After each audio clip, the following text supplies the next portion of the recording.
Good afternoon, everybody. It is 12:30 on a Tuesday afternoon, here on Live Impact News on WCNC Plus. I'm Jane Monreal, and Nick Sturdivant is off today. We want to start you out with some breaking news. If you were with us yesterday here on Live Impact News, we talked about this shooting that was happening there in South Minneapolis. This is near Lake and 28th Avenue that happened yesterday. We're learning more details as you're looking at a live picture right now.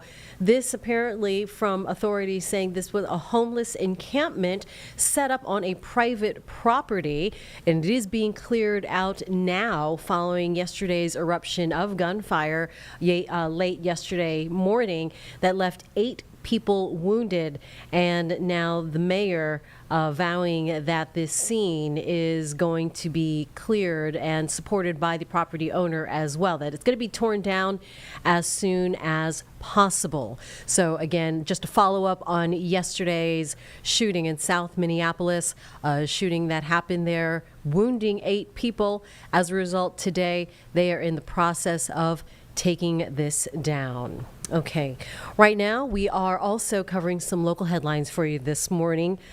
Sorry, this afternoon. You know, I'm used to working mornings, okay? Here on the stream. That's how it goes, all right?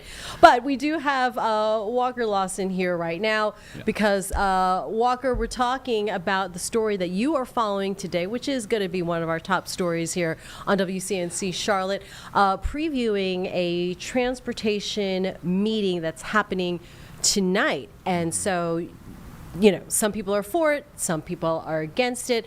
This, of course, following Irina Zarutska's stabbing death on the Blue Line. So the timing is interesting and now getting even much more attention. Who did you speak with today? Yeah, so I spoke with Action NC, which is a group that's been kind of vocal about putting this together. Now they, reiterate they're not anti this expansion. They just want to see the right people in the right places. Tonight they'll be voting on who will be going on to this board and who will be playing a role. There's going to be 27 seats, of course, representatives from northern parts like Davidson and Huntersville, people from different areas across the city. But Action NC says they want to see actual people that are riding the transit system daily sit on this board, and they said they feel as if they're not getting that representation. Oh, okay. I mean, 27 members, you think that someone is going to represent a specific group. So so that's Action NC. Yes. But we also talked to Mark Drell. Yes. And he says the opposite? Yeah, so he spoke with Destiny Richards and mentioned that, there will be people that will be on here. And that is kind of what is within the guidelines or the guardrails from what I was reading back on. So they have a requirement that there will be people, that they're supposed to appoint people that do ride public transit. But that requirement goes away if no one that applies qualifies. So if that makes sense. So 2 seats out of the 27 seats. So are elected. Yes. So so basically what they're saying is they just feel as if there's not enough representation, is what Action NC said. They feel as if there should be people that get on this bus daily that depend on transportation sitting on this board, not people that maybe occasionally ride it being representatives appointed. So a little bit of frustration. Action NC said they're not planning on attending this meeting tonight. They don't feel like giving it life or breath since they are frustrated with it. But this will be a big vote tonight. That's kind of spicy. And it is a public hearing. So, of course, this is a chance for people to speak and use your voice, but they kind of feel it's performative in nature. Gotcha. And then there's a bit of a timeline rush here. Yes, there's a timeline rush because this authority has to be in place by January 1st. So we are speeding to get these people into seats. And so obviously they need to do that as quick as they can. So yeah, so if approved tonight, then the application's open tomorrow. Yes. It looks like. Yeah. Wow, January 1st. So, and then do we know what happens if they can't get this approved and tonight? What would happen next? Yeah, that's something I'm not even sure of yet. We're still looking into that to kind of see. I think they are, and from what I've read up on from past interviews with different elected officials, there really seems to be no plan B. We've got to get this done and we've got to get this in place. So the rush is on. Time is looming, and obviously there's going to be frustration. We've seen a lot of frustration, and one of the interesting things, and you mentioned Irina Zarutska just a minute ago. Right. Action NC had also mentioned in our interview today, their original frustration has always been about the lack of people that are represented that are low-income riders that are getting on these services. But they said today, now they're frustrated after safety concerns that there's no one from law enforcement represented on this board, is what they said. Okay. So there's, a tug and pull, and they really just feel like this is not representative of the people and who should be sitting there. Okay, so on public input, you are welcome to voice your concerns. They always welcome the public absolutely. To say something. I mean, could this actually influence a vote? Absolutely, yeah. I mean, you hope that's the goal of public comment and public hearing. You hope that they're listening and hearing your concerns. We see this all the time with different developments that come forward. They hear, and sometimes it really can alter and change the decision of what they might do. So that's the goal coming out tonight, and I think you might have it in front of you, but the meeting's at 6, I believe. believe. Oh, okay. So, No, I was going to ask you when it is. So, I think it's at thank 6. you. 6 o'clock. Yeah, so that could And be- this is. I was like, I'll be live at 5 and 6, so I do Okay. know that. All right. So people can still sign up to speak Mm-hmm. if they miss the 3 p.m. online deadline. It is 6 o'clock. Yeah, perfect. That's why we And- have you. That's That's why Carlene is here. We love having I got Carlene. Google. She I was like, there's no laptop in There's front of no- me, and I ran back I here got you. quickly. she needs to guide this ship, and that's what she Right. does, you know. Right. And the authority really is. This is also directly tied to the 1% sales tax increase. Yes. That's going to be on the November ballot. So Yes. it's all coming, you know, this convergence of topics and issues. Especially in light of Irina Zarutska's Yeah. stabbing death last month. We've seen all this build up. We've been kind of waiting for this, and now we're really in the throes of it, where we're 2 months out from voting and 4 months out from having this officially done. All right, and this group needs to be in place by January 1st. So a lot of steps, but they're quick Yes. steps. Yep. First one tonight, and that needs to be approved if applications are going to be open tomorrow. Anything else we need to know about your story, Miles? Not Miles. I'm telling you. I'm calling the afternoon, morning. You're usually here. And in the I'm morning. calling Walker Miles. I was gonna Because they- say, to be fair, this is They usually wear not your time. they wear the same shirts. we They do match wear the all the time. Yeah, they do wear the same shirts. Not a bad guy to match with. Not a bad guy. Anything else we need to know, Walker Lawson? No, you'll hear the rest of it tonight at 5 and 6. We'll save a little bit for you guys. So see you then. Very good. See, I got it straight. Sooner or later, I'll get there. We got get there. there. All right, Walker Lawson here in the Live Impact Studio on WCNC Plus. I thank you. Thank you. See you in the newsroom. All right, let's go ahead and throw to what happened this morning, a press conference, huge announcement if you haven't seen it on your socials yet here. Queen's University and Elon University, it is a major merger in the way of higher education. So this announcement coming in the form of a formalized press conference and presentation, if you will. Let's go ahead and play that for you. We missed it this morning, and we wanted to give you the good time here to sit with it. So there's about 12 minutes long. We'll play that for you now here on WCNC Plus. Good morning, everyone, and welcome. It is an honor to welcome you to Queen's University of Charlotte on this historic day. I'm Jesse Curitan, acting president of Queen's, and I have the privilege of representing an institution that has been shaping students and leaders in Charlotte for nearly 170 years. What started as a women's college has now educated over 21,000 students. Those alumni have gone on to lead across business, in healthcare, education, and the arts, shaping the very fabric of this city and beyond. What's more, the Queen's commitment to service and dialogue has shaped this community's civic life. That legacy is alive today, and importantly, is the foundation for what comes next. I have experienced the power of a Queen's education firsthand at the McCall School of Business, and today I'm pleased to present a bold vision for the future. First, I want to recognize the many leaders who have paved the way to where we stand here today. Civic partners, trustees, faculty, staff, alumni, students and parents, donors, and more. Their commitment to this school and what it stands for reflects how much Queen's means to many and how significant this moment is for the future of higher education in our region. Today, we mark a milestone moment.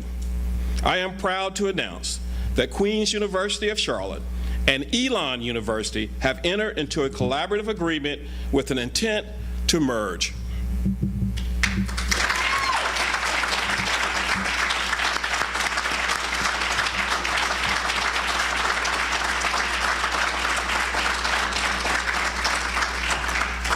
This decision is about building for the future.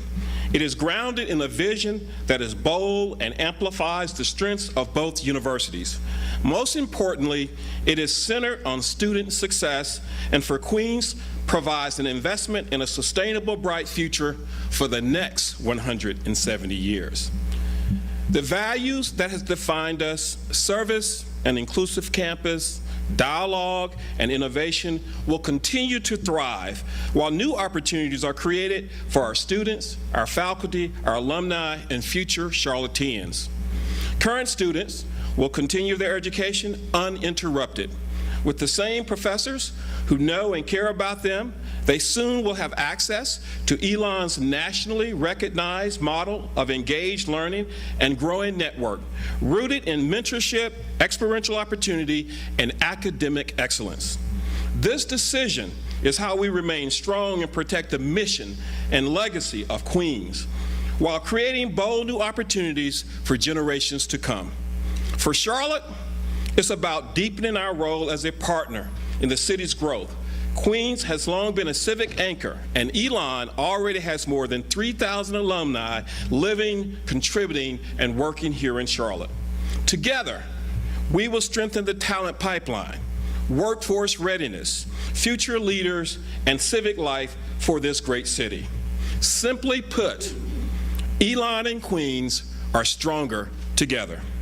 With that, it is my privilege to introduce Elon University's president, Dr. Connie Book, who will share more about the vision driving this important step forward.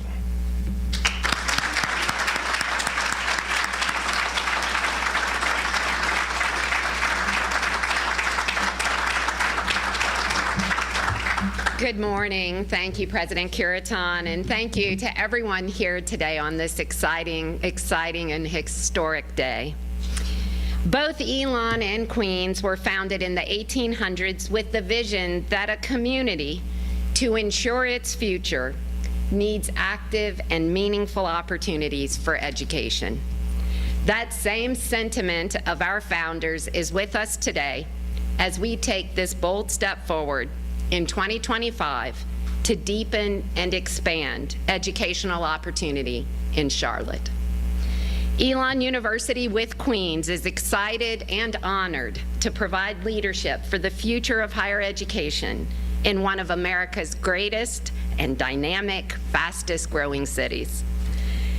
Elon University, as President Curitan shared, is known as the nation's leader in teaching and engaged learning, and is ranked as one of the nation's best universities in the high-impact practices that drive student success, such as internships and study abroad, civic engagement, undergraduate research. And over the past few years, Elon has expanded its presence in Charlotte through graduate and professional programs. And of course, we are proud of the thousands of Elon alumni who live, work, and contribute to this community. In fact, it is these strengths that led Elon and Queens to pursue a merger. We were inspired by the success of Queens student Tia Hudgens, who attended Queens, then Elon Law, and earlier this year was appointed a district judge by Governor Josh Stein. That story of human transformation, that trajectory of excellence, that strength is at the root of this merger. Today, with the unanimous support from both boards of trustees, we celebrate our proposed merger, knowing it will create greater student opportunity, greater access to knowledge that drives our economy, and greater results that transform people and communities. Students and families are seeking forward-looking graduate education programs, relevant internship and work experiences, and a clear return on the investment they're making in education. Elon University in Queens will create that opportunity and human transformation together in the future. Elon's legacy of bold leadership has paved ways to moments like today. It has guided us to Charlotte to launch Elon Law and our upcoming healthcare programs, and we are excited about the synergies of Queens. Queens' long legacy in this community, its deep partnerships with business, the success of Queens alumni. We are excited about joining these synergies together. On my desk, I keep a photo of our Elon Law students in Charlotte as a reminder of what educational opportunity looks like. Seeing that photo each day inspires me, Elon, to want to do more. In this dynamic and fast-growing city, in the rest of the nation, for education and professional programs in fields like health, business, law, technology, it's all accelerating. And together, Elon University and Queens University are uniquely positioned to meet that demand with more pathways for learning. For students, this merger means new academic programs and new graduate programs for in-demand industries, all in one of the most in-demand regions in the country. For Charlotte, the merger will mean a deeper investment in building the talent pipeline, leadership, and civic life contributors this region will continue to need to thrive in the future. As we move forward, Elon and Queens will guide this proposed merger with care and clarity. We are committed to not losing the legacy of Queens, the heart of higher education in the city for almost 2 centuries. Today's actions will ensure the momentum and resources for higher education's exciting future in Charlotte. Thank you.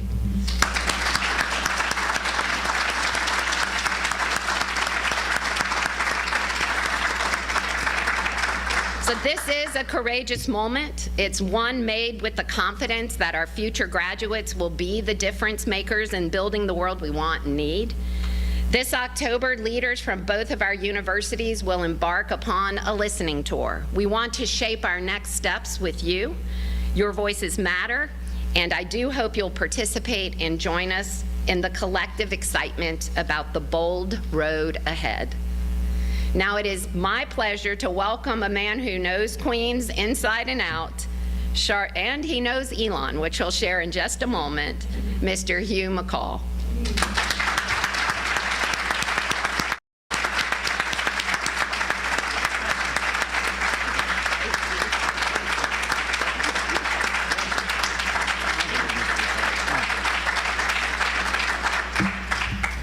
Well, first, I want to apologize for not having it on a tie, but when you get to be 90, you can't button your top button. So,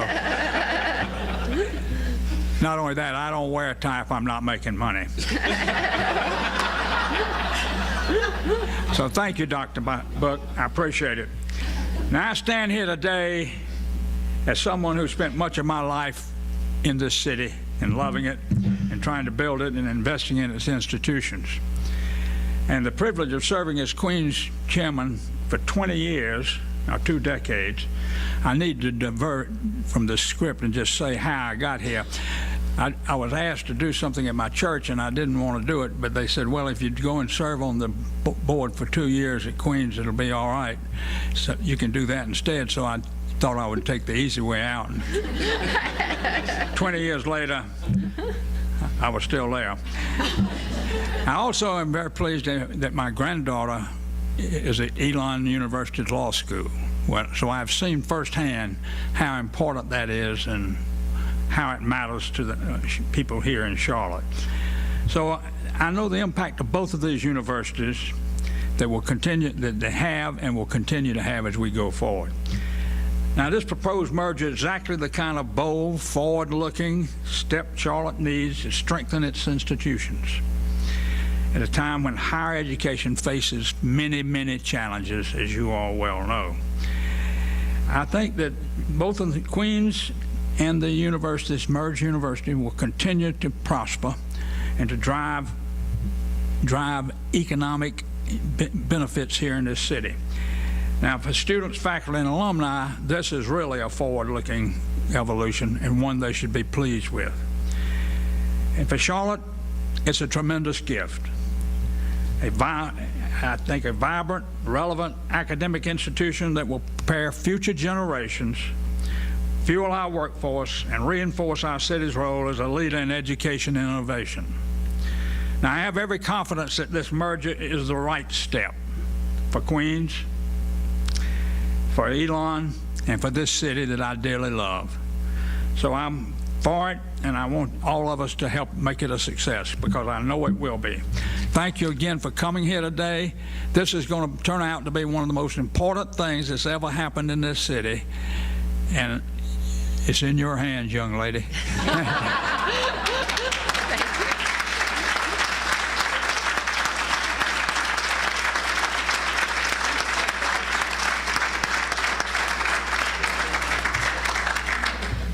So at this time, we'll take just a small. And congratulations. It seems like it's a very well received announcement. The merger between Elon University and Queen's University for higher education, both aiming to unify the strengths for students for the upcoming decades. We're going to take a 2-minute break here on Live Impact News on WCNC Plus.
Welcome back to Live Impact News on WCNC Plus.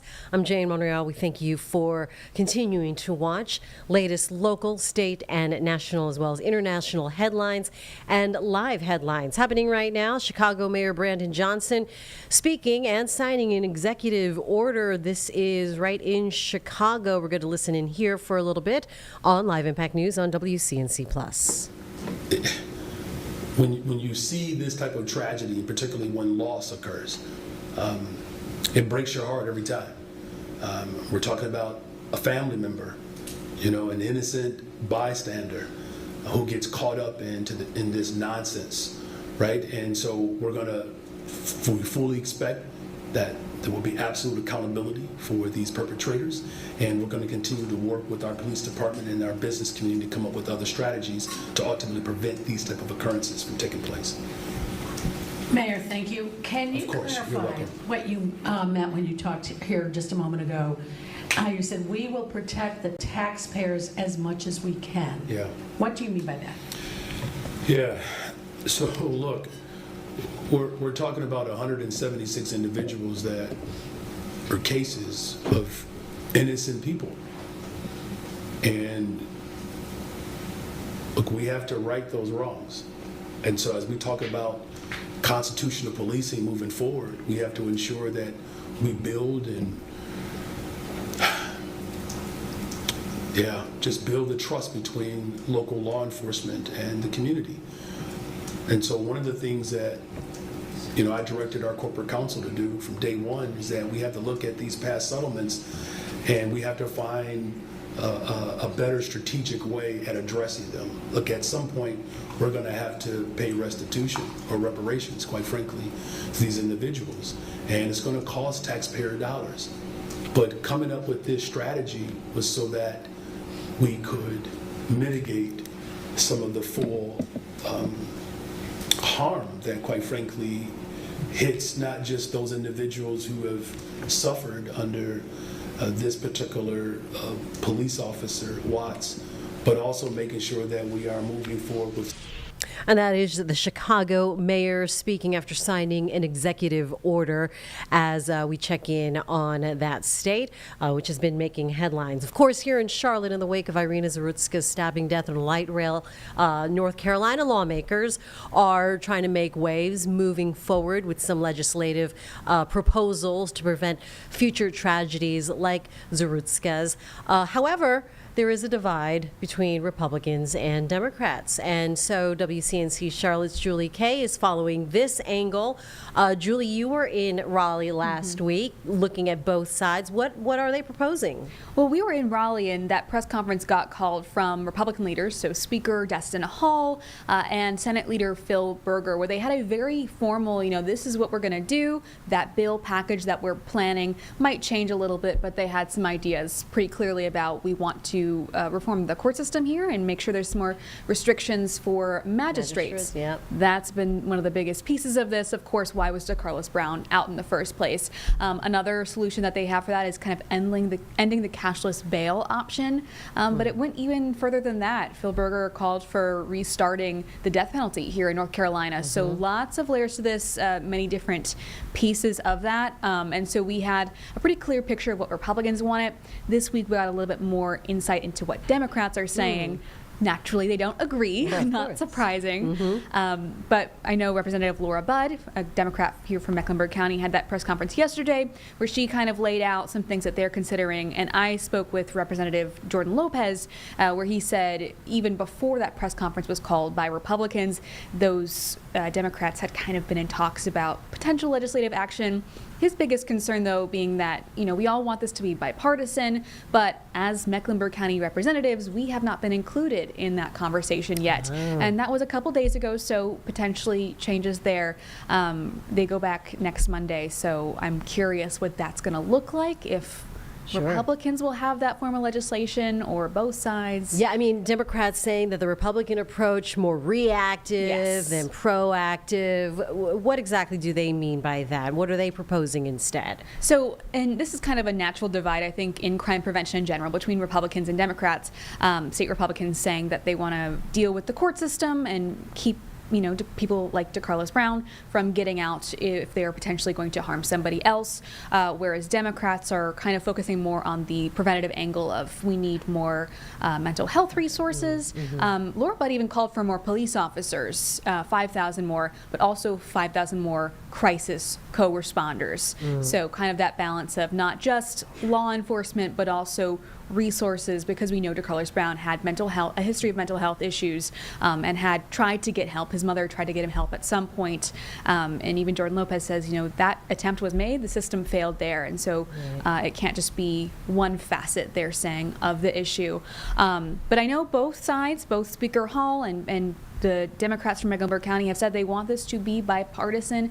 It'll be really interesting to see if they can get, the Democrats can get some of that preventative work into this bill package, because it's not just going to be one, it's going to be a larger system of bills here. Yeah, absolutely. So again, bipartisan seems to be the key word. They seem to be apart right now. I don't know, common ground. What are you seeing or sensing that could bring them together? I think that the national attention that this has gotten is really putting a lot of pressure on both sides, rightfully so, to get something done. It is interesting, though, at the same time, as much as people want to see action from the state legislature, they only have so much room to put pressure on the city of Charlotte. And so these are state changes. I know that the Republicans wanted to see some investigation into how Charlotte and the county spends money and focuses their crime prevention resources, correct? But there's only so much they can do in terms of actually having a hand in that. So I think that'll be interesting to see. Oh, yeah. So many layers, so many fingers in different pots. So they go back to Raleigh again on Monday. Julie's staying on top of this story and see what comes out of our state capitol. Julie Kay, when your story airing today on WCNC Charlotte? 4 and 6. 4 and 6. We will see you then. Thanks again for sitting in on Live Impact News this morning at 9 o'clock. Thank you, Jane. All right. Here in the Live Impact studio right now, it appears that the CMPD is swearing in their new CMS police chief. That ceremony is happening right now. Let's go ahead to that live here on Live Impact News. WCNC Plus. We also have several elected officials that I believe are here. If we have any elected officials, please stand to be recognized. And I'd also like to recognize all of our law enforcement partners. Please stand to be recognized.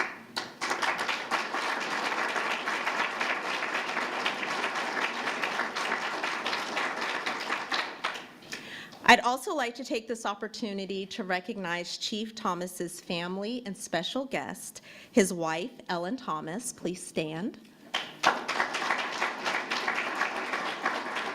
And officiating this afternoon is close friend, attorney Francis Knox, and accompanying her is Mr. Knox, her husband, who is also our former Mayor Eddie Knox.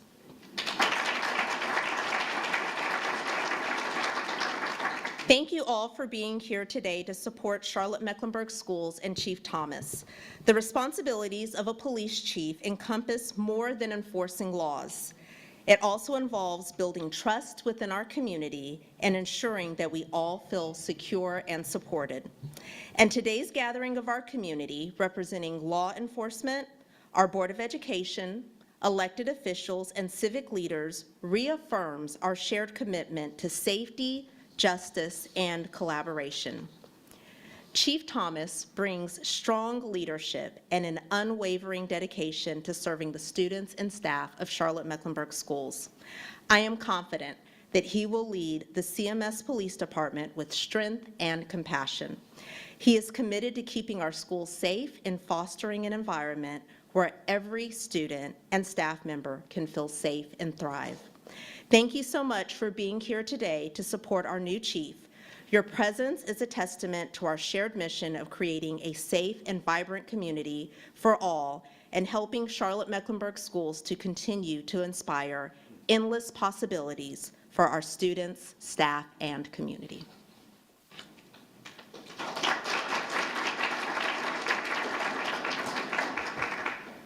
At this time, I would like to introduce Master Sergeant Richard Day, Cadet Commander Heaven Hurtado, and Cadet Sarah Lynn Sanchez from the Championship JRTC Color Guard Team from Butler High School for our presentation of colors and Pledge of Allegiance.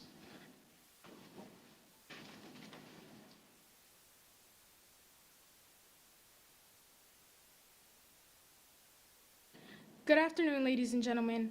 If you are able to, please rise, remove all headgear for the presentation of colors by Butler High School Junior ROTC. Honor, attention, every arms. Over, arch.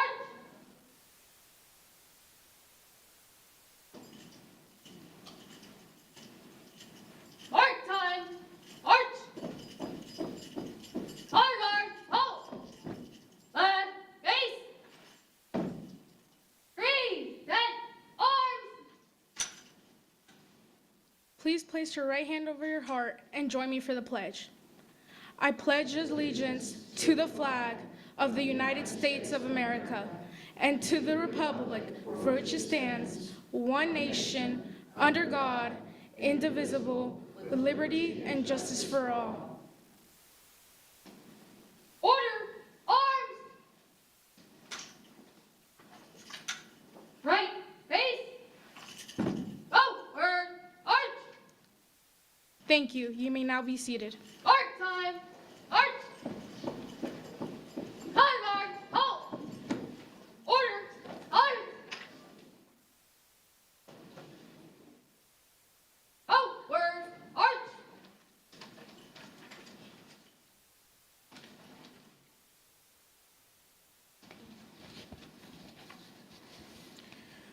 We're honored to welcome Reverend Kevin Williams from the Billy Graham Rapid Response Team Chaplain Ministry to provide our invocation. Reverend Williams is a retired law enforcement officer with over 25 years of service in New Jersey, where he also served as chaplain and member of the Special Operations Group following 9/11. He is now a pastor and serves with the Billy Graham Rapid Response Team, offering spiritual care and crisis training around the world. Thank you, Reverend Williams, for being with us today.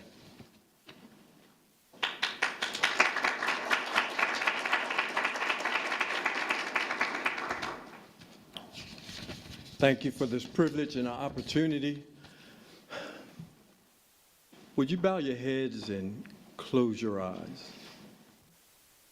Father, we all bow before you to thank you for who you are, where you are, for what you have done, what you are doing, and what you promised to do in your word in the future to come.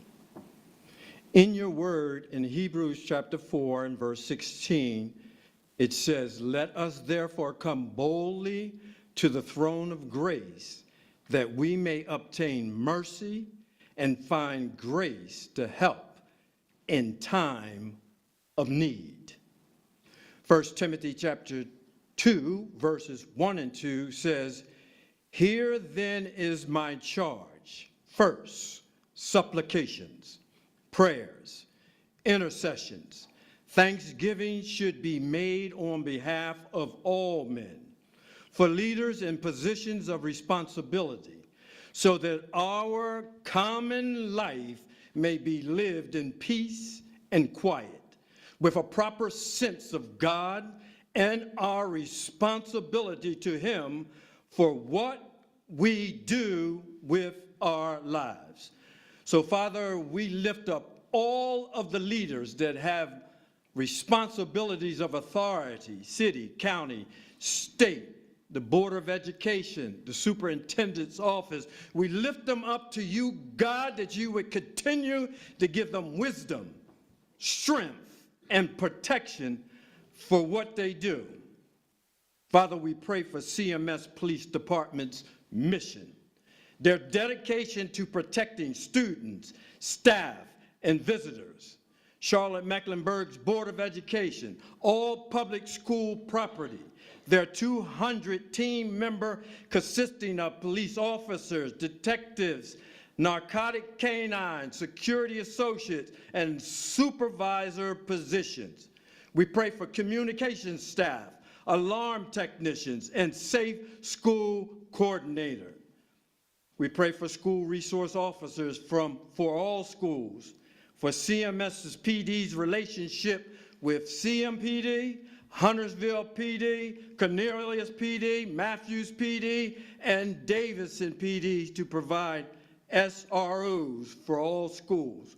We pray for school safety plans, Lord, that crisis emergency lockdown procedures and continuous active survival training for all of CMS school staff and employees. Father, and for the reason that we're here today, we pray for our new CMS police chief, his wife, the department he will serve, and the community and families they serve.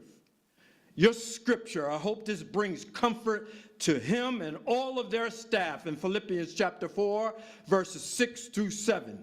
Be anxious for nothing, but in everything by prayer and supplication and thanksgiving, let your requests be made known to God, and the peace of God, which surpasses all understanding, will guard your hearts and minds through Christ Jesus. Thank you, Father, for loving all of us so much.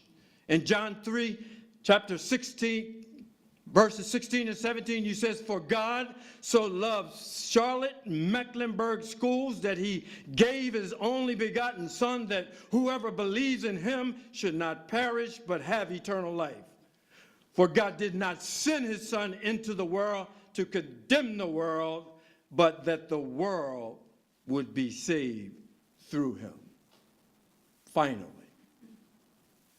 to everyone here, all of those in authority, all of CMS, all of the volunteers and associates, all of the children and families, if we will trust God and allow him to have his way, in Jude chapter 1, verse 24 and 5 says, "Now to him who is able to keep you from falling and to present you before his glory without fault and with unspeakable joy. To the only God, our Savior, be glory and majesty, power and authority through Jesus Christ our Lord, before time was, now, and in all ages to come. Amen. God loves you. And the Billy Graham Rapid Response Team does too.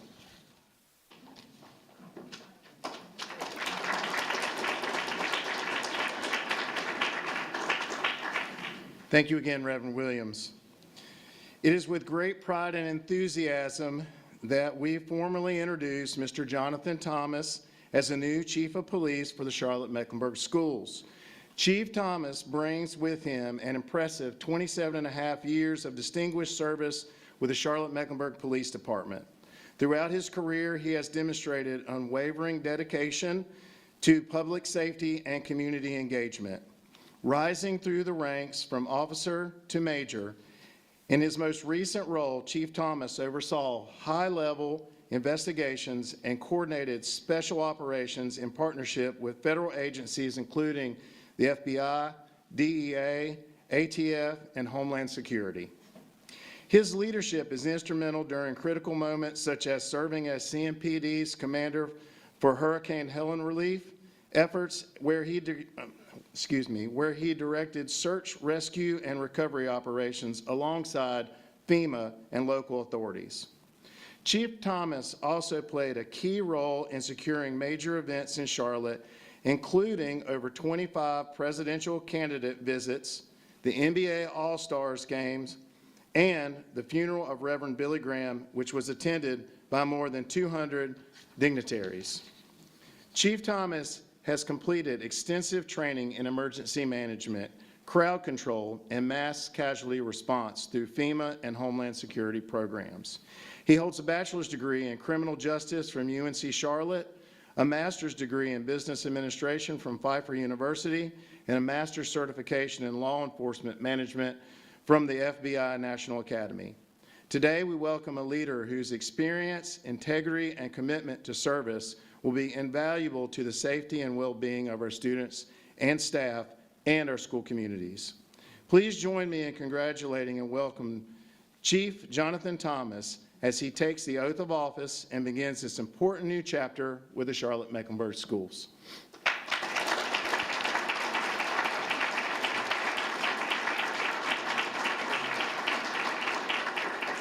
Now, it is my privilege to welcome Attorney Francis Knox as the officiant for today's ceremony.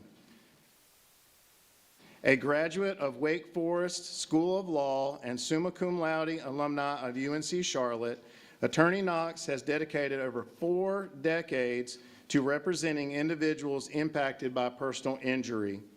Her commitment to justice and her clients has made her a respected and trusted figure in the legal community.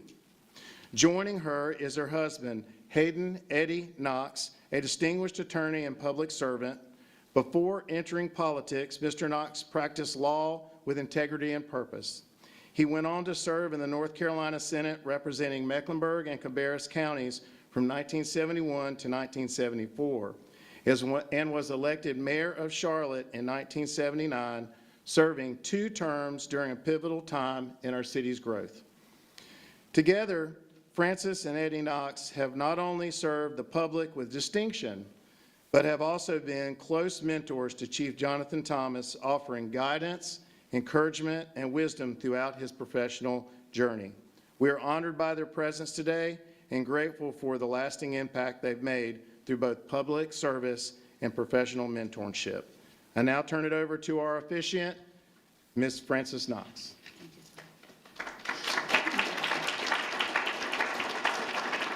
Thank you. Eddie and I are so honored to be a part of this today, along with our law partners. Jonathan's been such a great friend and Ellen to us over the years. Are you ready, Chief? I, Jonathan David Thomas, I, Jonathan David Thomas, do solemnly swear that I will support and maintain the Constitution I will support and maintain the Constitution of the United States of America of the United States of America and the Constitution and laws and the Constitution and laws of North Carolina, of North Carolina, not inconsistent therewith, not inconsistent therewith, that I will be alert and vigilant I will be alert and vigilant, to support the criminal laws of the state, support the criminal laws of the state, that I will not be influenced in any manner that I will not be influenced by any manner on account of personal bias or prejudice. on account of personal bias or prejudice. That I will faithfully and impartially I will faithfully and impartially execute the duties of my office execute the duties of my office as a law enforcement officer as a law enforcement officer according to the best of my skill, according to the best of my skill, judgment, and abilities, judgment, and abilities, so help me God. so help me God.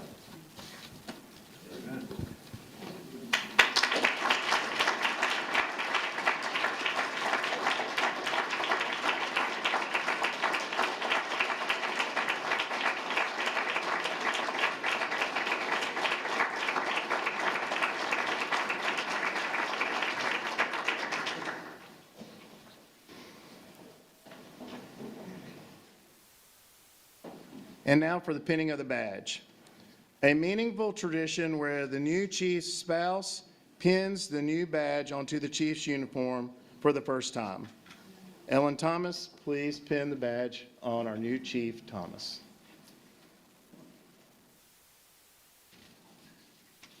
Not worn in yet.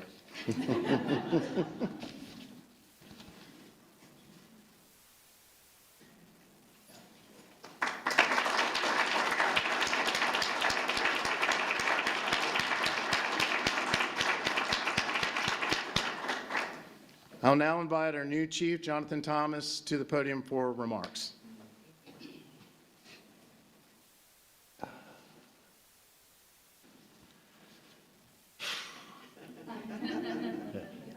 Reverend Williams, first of all, thank you for that wonderful invocation, sir. The Billy Graham disaster response teams, you lead to vital and amazing work around the world, and I appreciate you being here. Thank you. Dr. Hill, thank you, the executive leadership team, and the Board of Education members for putting your trust in me to lead the CMS Police Department. Most importantly, I want to thank my wife, Ellen, who knew I needed a mission to protect and a way to still answer the calling. Without her support, along with friends and family, I would not have the opportunity to take this role. It is a true honor to serve as the fourth Chief of Police for CMS. I stand on the work of those who came before me, Chief Bud Cecina, Randy Hagler, and Lisa Mangum. And I am committed to continuing the incredible work that they have done to shape this agency and ensure the safety of CMS. Many people don't realize that CMS has its own police force. Currently, CMS PD is made up of 25 sworn officers and 200 civilian staff, all working tirelessly to ensure the safety of our campuses. The CMS Security Department was first established in 1970 under the leadership of Ronald M. Smith. And from 2006 onwards, Chief Bud Cecina led the agency as officers operated under the accreditation of the Mecklenburg County Sheriff's Department and then the Charlotte-Mecklenburg Police Department. On June 10, 2009, CMSPD achieved official certification from the state of North Carolina as a campus police agency, granting our officers sworn law enforcement powers within Mecklenburg County. While CMSPD is not the largest agency in the area, there's one statistic that fills me with pride, and that will likely make many of the other leaders in this room envious. The average law enforcement experience among our 25 sworn officers is 28 years.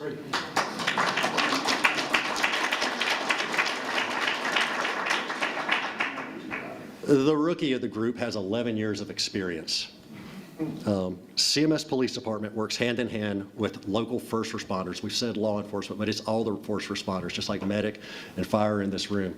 In the event of emergency, we're all running to the fire and to the emergency, and working hand in hand is the only way that we can truly accomplish our goals.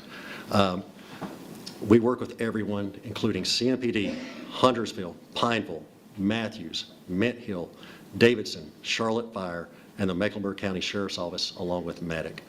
All of these agencies are dedicated to protecting our public schools. As I've had the privilege to meet the officers and staff I work with, it's clear to me that everyone shares a singular focus and common goal: to protect our children and educators and ensure that CMS is the safest and best possible environment for learning. Many of our officers, including myself, have retired from other law enforcement agencies, but continue to serve because we feel the calling to protect and serve our community. There is no more righteous cause than protecting children. There are days in law enforcement that can be tough, and the job can sometimes feel discouraging. But for me, what always renewed my energy was seeing kids approach my patrol car for a high five or watching them light up when they saw me in uniform. That simple connection, a child's trust and excitement, was a constant reminder of why I chose this career. It kept me going, and I know it keeps our officers going too. Now, as we look towards the future, we are more focused than ever on addressing the evolving threats and challenges facing our schools. The rise in school violence and active shooter threats have become a real concern for students, parents, and educators alike. Every day, our sworn officers and campus security staff work diligently to ensure the safety of CMS staff and students. Our office and campus security associates work their shifts during the day and then on well into the evening hours, covering the many after-school activities to ensure school safety. CMS has adopted a new standard response protocol developed by the I Love You Guys Foundation and recommended by the Center for Safer Schools. Our security associates are constantly trained and assessed to ensure that we are employing the best practices in safety and response. Safety and security are central to CMS's strategic plan, particularly Guardrail 2, which focuses on these priorities. CMS-PD will not only meet but exceed these strategic goals. In the event of an emergency, our CMS team will act swiftly and decisively of all of our partners because they are well prepared. We want our students to focus on their studies, not on the fear of violence. As your chief, I am committed to building on the solid foundation laid by my predecessors. I will continue to collaborate with our partner agencies, strengthening our joint strategies and responses to ensure the safety of our schools and the communities that we serve. Thank you all for your continued support, and I look forward to the journey ahead. Thank you.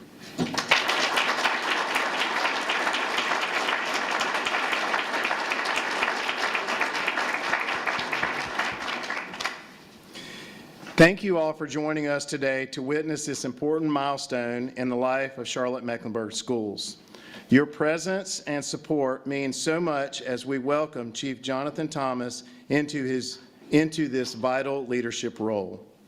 We invite you to continue the celebration at a post-ceremony reception where you can join us in extending our congratulations to Chief Thomas and connecting with fellow attendees. One more time, let's please give a round of applause to our new Chief of Police, Jonathan Thomas.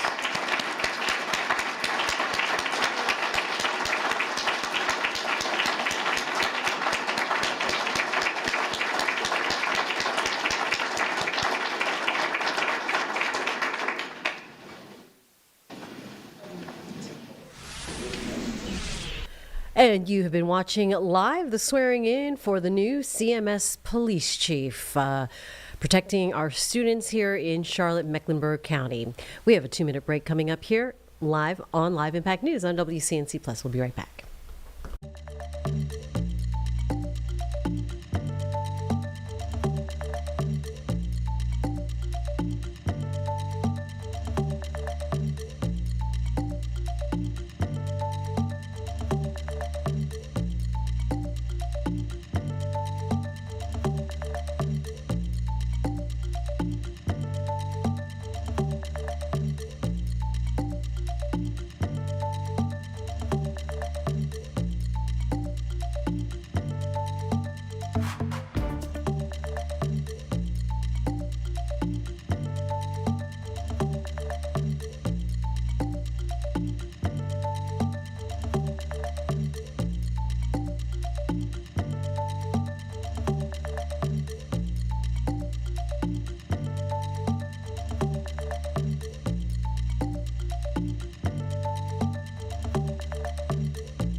Back out here live now on Live Impact News on WCNC Plus. North Carolina Senator Tom Tillis questioning FBI Director at a Senate Judiciary Committee hearing. Kash Patel happening live. Let's listen in on Live Impact News. Kirk. I seem to recall that Mr. Zinn, I think, was the first person of interest. He was reported to be saying, I shot him, now shoot me, or something to that effect. Would that have more or less, and your job is to calm the tensions, right? There were people running all over the building. People are afraid over there. Could it be that because you were in possession of some of that information that maybe you did just characterize as getting our man, that maybe that's what led up to it, if those facts are correct? What led me to that is to the eliminate subjects, but also we were in a period with inside of 24 hours where we didn't know who the shooter was. Well, that's why I asked, because people are forgetting that this man was reported to have been saying, I shot him, now shoot me. They're also forgetting that he brought in an attorney and said that he'd fabricated the claim to draw attention away from the actual shooter. And he went on to get multiple charges for possessing child pornography and sexual abuse material on his phone. So I'm just saying that it just seems to me that in the moment, maybe you should have used different words, but I can't imagine that the amount of time that we've spent on that subject in the hearing today. But I think it's because they're really worried that they're another punchline to an old joke. Your work, it's working in practice, but it's not working in their theory. They haven't heard you, so it's working in practice, but not in theory. They haven't heard you say multiple times that you've plussed up FBI resources in every state. They haven't heard you when you've talked about year-over-year comparisons for results. I don't care how many people you have at HQ, as long as you keep producing those results and they're good. They need to be sustained. Now, I am a little bit concerned about the deployment of National Guard troops to dangerous cities, but you keep on mentioning something I'm going to go back to in terms of joint task forces. You also did a great job of explaining why you think you should save money and go out and fly out of an airport versus an easy trip across the Potomac to National. I love all of those responses. I'm not going to repeat them here. But I'm worried that if we move in too quickly, let's say to Memphis, I should back up and say I was Speaker of the House in North Carolina. And I would consider it a personal failure on the part of state leadership if they have to call in federal resources to do their job beyond what they do every day. And that's promoting joint task forces. I've seen ATF, DEA, FBI. I've been in the briefing rooms at 3 o'clock in the morning about to go and do a 55 no-knock warrants on bad people. You all do that every day, and thank God that you are. It looks like we should plus it up in a few cities. I'd rather use the money to deploy National Guard to just continue to leverage what you're already doing well. And I compliment you because I've got to believe it's a lot of these joint task forces that have increased the apprehension and charging rates. So thank you for that. But do you agree that at the end of the day, if we're going to have a sustained impact on crime, whether it's Memphis or any other city, that we've really got to enable, empower, and continue to support the men and women on the ground there every single day? 100%. Thank you. I think that your cost-benefit mind needs to go into, if I'm about to deploy this many National Guardsmen to a city, what does that cost? And what would that look like if we were plowing that cost of deployment into ongoing, I believe, joint task force, which are working very well. They're working well in North Carolina. So I'd like you to look at it. Now I'm going to move on. The Safer Communities Act, can I get your commitment to get an update? Maybe we could even take a trip out to West Virginia to see how we're doing an extraordinary job of NICS background checks. People are getting them in record time, but we are taking a few guns away from people that probably shouldn't be able to buy it that day. Would you agree with that characterization? I would love to have you out and anyone else on this day is to West Virginia to see that I'd like to work. bring some of my colleagues to see it's working. We had people on my side of the aisle saying it was going to be awful, it was going to result in mass confiscation of guns. Not true. They were wrong.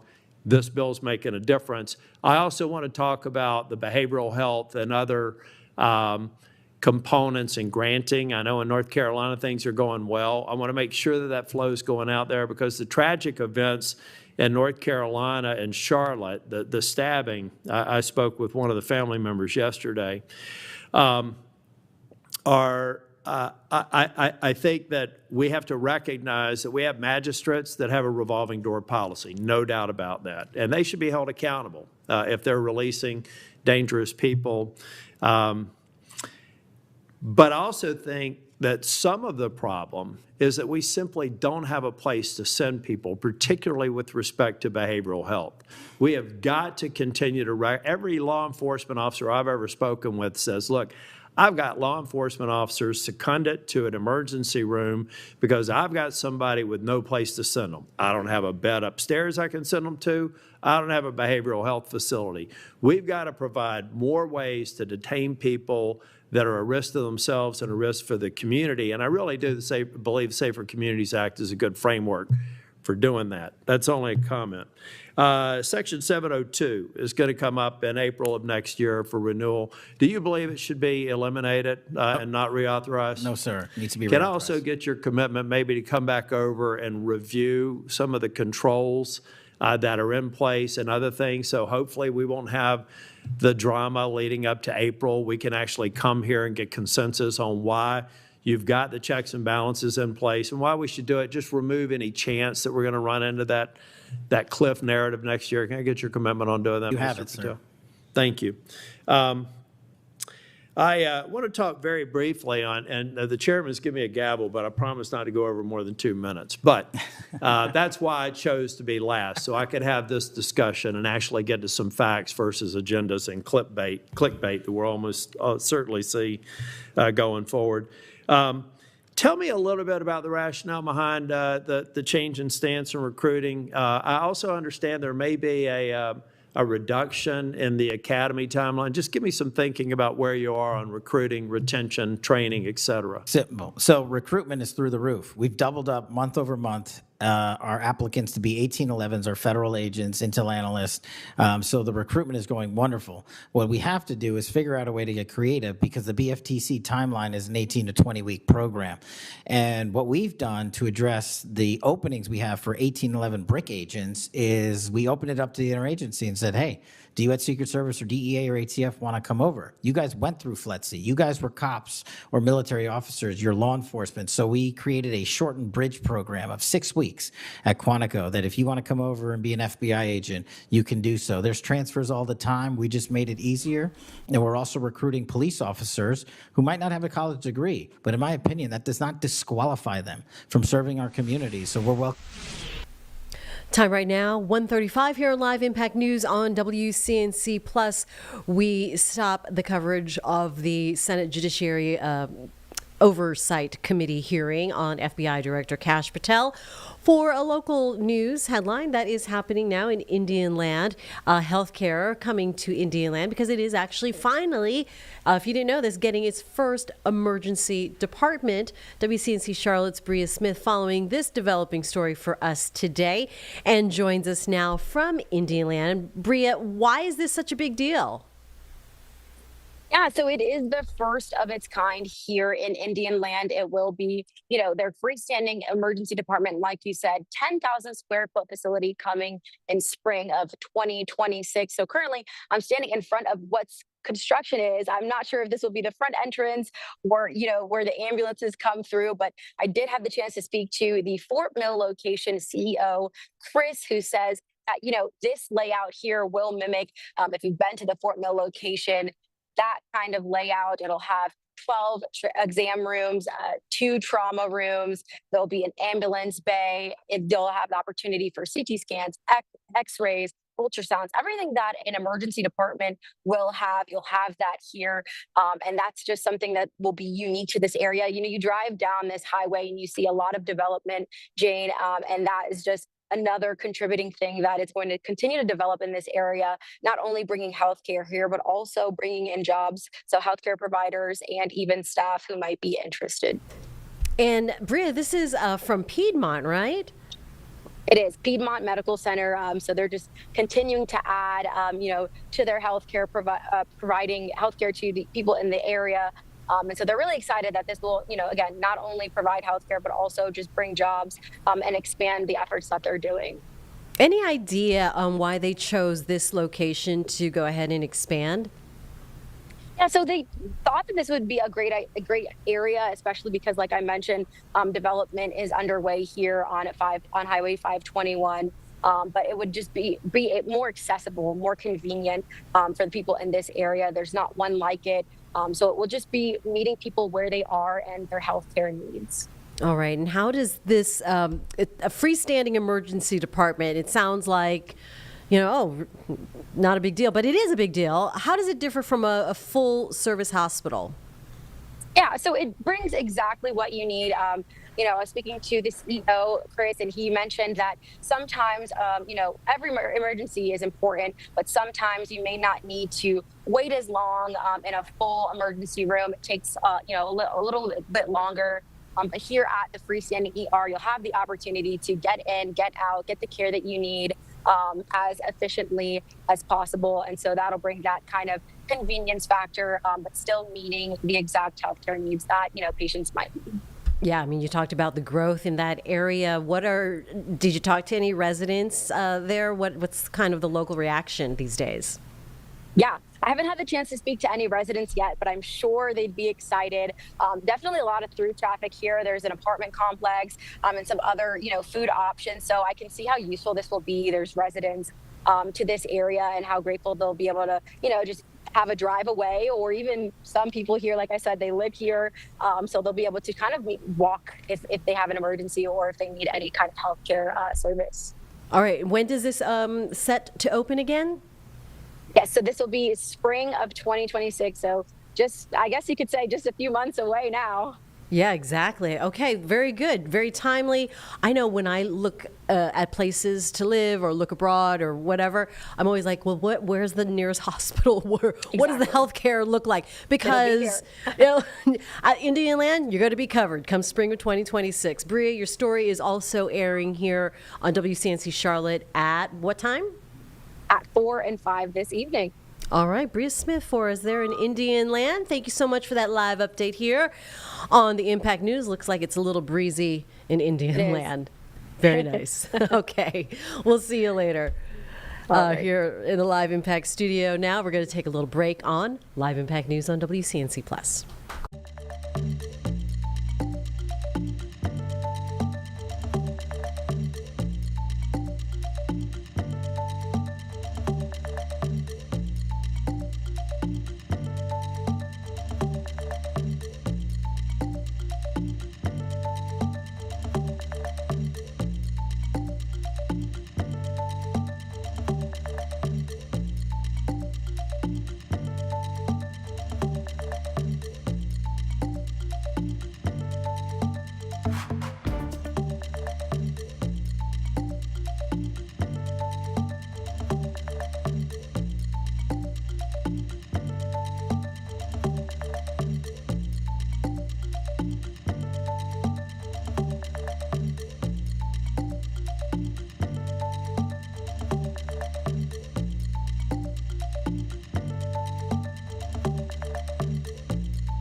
Welcome back to Live Impact News on WCNC Plus. Time right now is 1:42. Want to let you know that at 2 o'clock, we are awaiting a press conference from the DA out of Provo, Utah, making formal charges against Charlie Kirk's accused killer, Tyler Robinson. So we will bring that to you as soon as we see it live in our feed here on WCNC Plus. That will be at 2 o'clock, so in less than 20 minutes or so. Right here in the Charlotte area, the Carolinas, if you will, we've got some rain in some spots, some sunshine in others. We definitely need the rain. And then we also have the last week of summer. So let's get a full forecast now with our majestic storm. She recorded this earlier here on WCNC Plus. CNC weather impact forecast. A beautiful day with temperatures reaching the high 70s. Majestic joins us once again with a look at that. It's beautiful outside right now. I mean, most of my cameras that I've been watching, you have beautiful blue skies and sunshine. Some of you have a few high clouds mixed in here and there, but soak up the sunshine. Not only is it beautiful, but those temperatures, they're feeling really nice as well. A cooler day today. I mean, it's not cool, but it's cooler compared to the last few days. Planned for upper 70s, low 80s, small rain chances today. And then really as we're heading through Friday, the big talker will be that increase in temperatures. We could see some temperatures reach 90 degrees again, and then we do have our eyes on the tropics. A tropical depression is expected to form as we're heading into the next few days. Again, here are our current temperatures, mainly into the 60s and 70s. We're at 76 in Charlotte, and then by the afternoon, again, most of us rising into the upper 70s and low 80s with generally just a nice mix of sun and clouds. 66 degrees will be your forecasted high today in Banner Elk, 67 for Blowing Rock.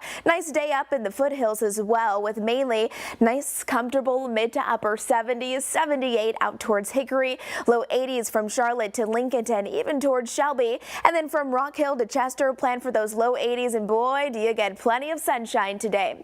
Here are the temperatures over the next 10 days, so you can start to see we have an increase on the way. Those warming temperatures ahead. By Friday, it's going to be kind of hot. I think just a mix of those upper 80s and low 90s, not only an increase in temperatures, but then also an increase in that humidity as well. We're also watching trends, always keeping a close eye on what's coming next. And one of the things will really be those above average temperatures across the Carolinas, but really across much of the country. This is our 6 to 10 day outlook that takes us all the way through September 26th. So warmer weather is sticking around. Isolated rain chances today. I mean, we're really not seeing a lot of opportunity for rain. I don't think everyone will stay dry. I think there will be some spotty showers, much of the same by tomorrow. And then as we're heading through Thursday and Friday, dry, beautiful, and on the hot side.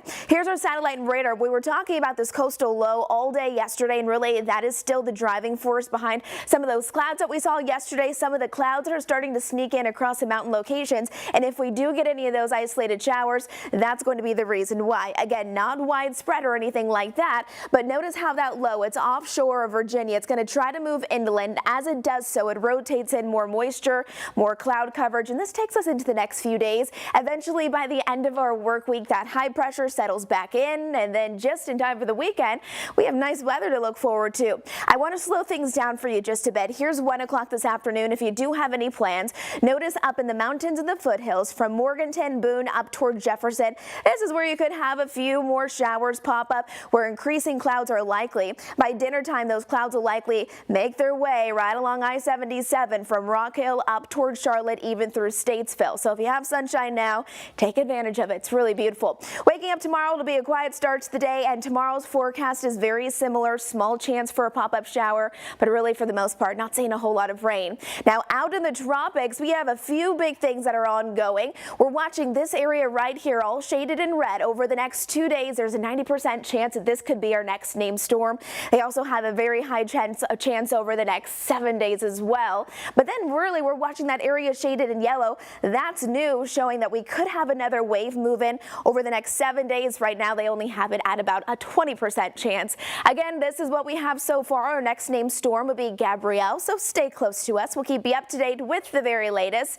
And then here you go, your Jerry Hunt Supercenter 7-day forecast. It's going to be mild today, warming up as we're heading throughout the remainder of our work week. Almost 90 degrees on Friday. Panthers at home on Sunday. And then Monday, it's the very first day of fall. It's going to be a beautiful one. I want to bring you some breaking news right now. This is out of Columbus, Ohio. You're looking at a live picture right now from WCMH. Looks like emergency crews are dealing with a suspicious package on campus at the Ohio State University. This is near the journalism school, and it looks like a Buckeye alert went out earlier as well, about 40 minutes ago.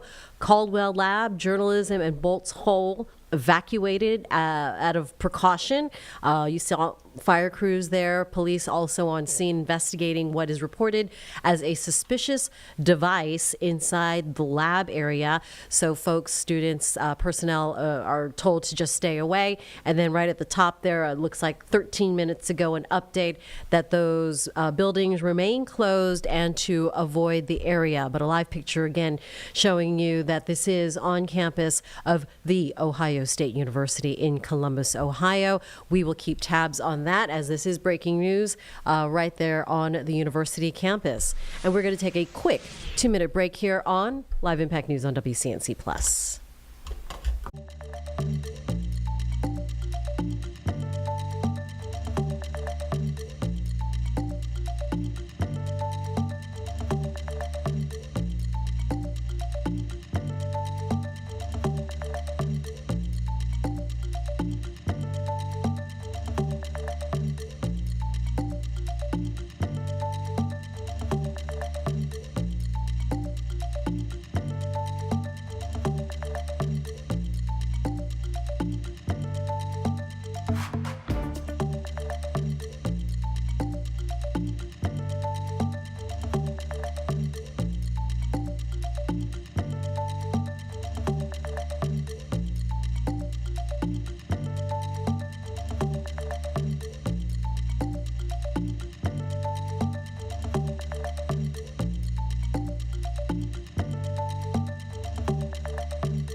Welcome back to Live Impact News on WCNC Plus. Time right now is 1:50. I'm Jane Monreal.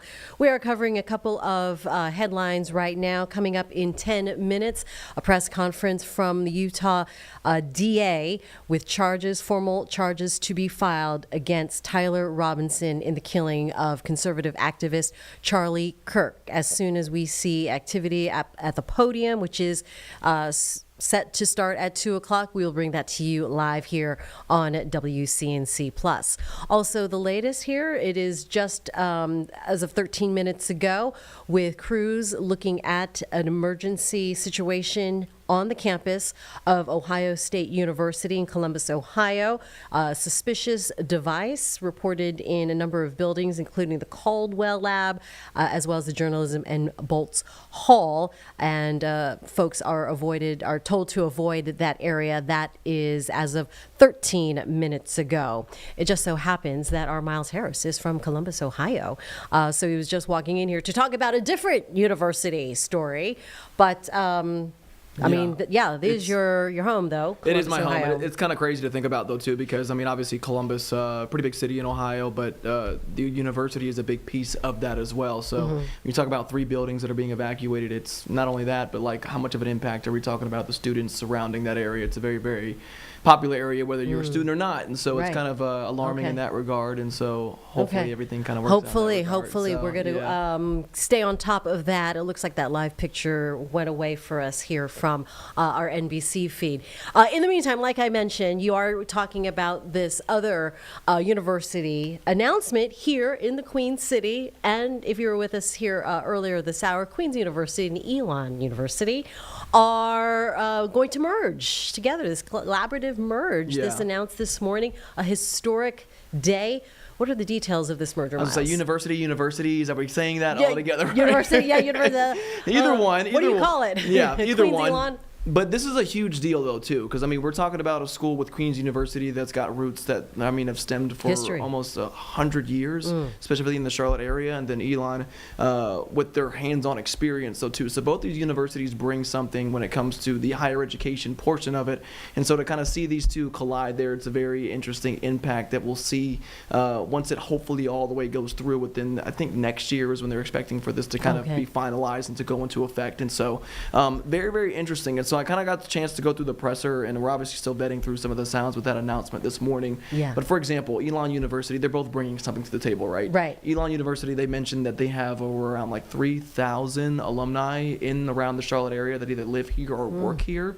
And so they want to kind of see those numbers continue to grow, but also see that impact. And again, like I just mentioned, we talked about Queen's University and their roots of over 100 years of providing that education, trying to bring those two powers together and hopefully obviously keep up with what's really this is all about, keeping up with the ongoing growth that we're seeing in Charlotte now, but we're also expected to see over the next 9 years. They're just trying to stay ahead of the curve here when it comes to this merger. So a super merger to compete with other higher education institutions, right?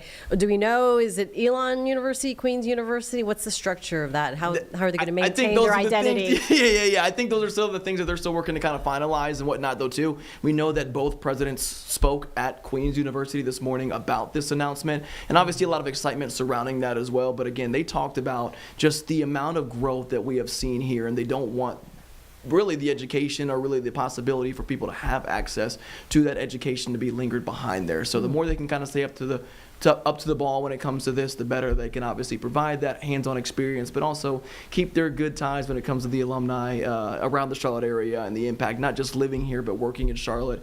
Huge plus, and like I said, they want to go ahead and try and stay ahead of that curve as best as they can. Let's talk about financial terms. Is this going to cost any taxpayers or students extra dollars? What do we know about the money? I don't think it's anything that's going to change as far as the money impact of things. I think it's just them collaborating their resources and institutions, again, as far as expanding that accessibility. And so don't see a whole lot of changes when it comes to the financial part of thing, which is a good thing when we talk about obviously how expensive universities and colleges can be. But obviously still a lot of things that are still working out to kind of get finalized and ironed out between now and obviously next year as well. So. Did they talk about what students might expect to see? Are there going to be any disruptions in their education? I don't think there's going to be any disruptions. Everyone seemed to be smiling during I was the, say everything seems to be event. going in the right direction. Like again, I think everything for the most part when it comes to their structure will all remain the same. It's just like, for example, when we talk about UNC and the opportunities in the colleges they have here, we obviously have the university here. You also have Chapel Hill and a couple other ones as well. Just that expansion as far as those resources and opportunities is something that these two are taking advantage of right now. All right. Well, we saw some local legends there. Hugh McCall was there speaking. Like I said, everyone was smiling, so it seemed like a very positive and exciting time for both Elon and Queen's University. As you mentioned, hundreds of years, well, over 100 years of tradition here in Charlotte.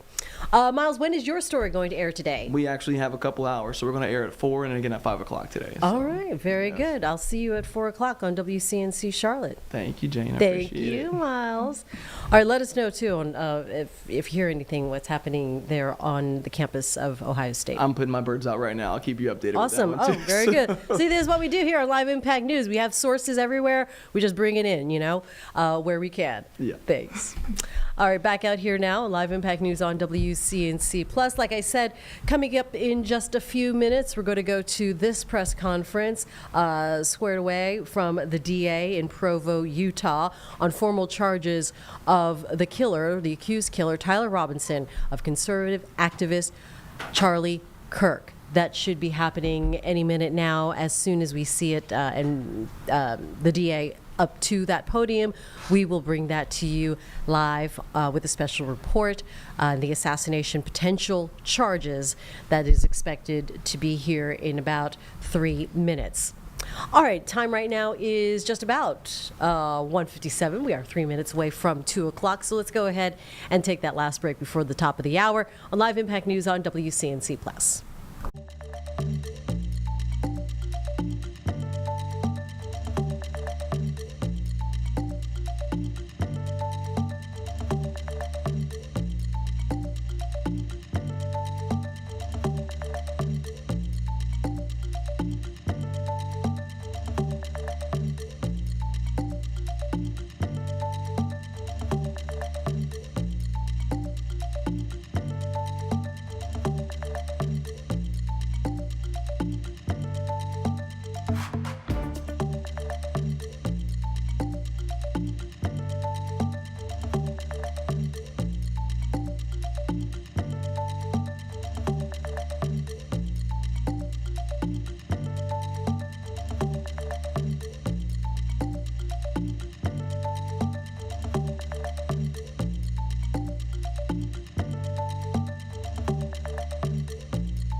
You're watching live on Live Impact News on WCNC Plus. Coming up on the 2 o'clock hour, the room where the DA in Provo, Utah is going to speak to local reporters on the formal potential charges against Charlie Kirk, alleged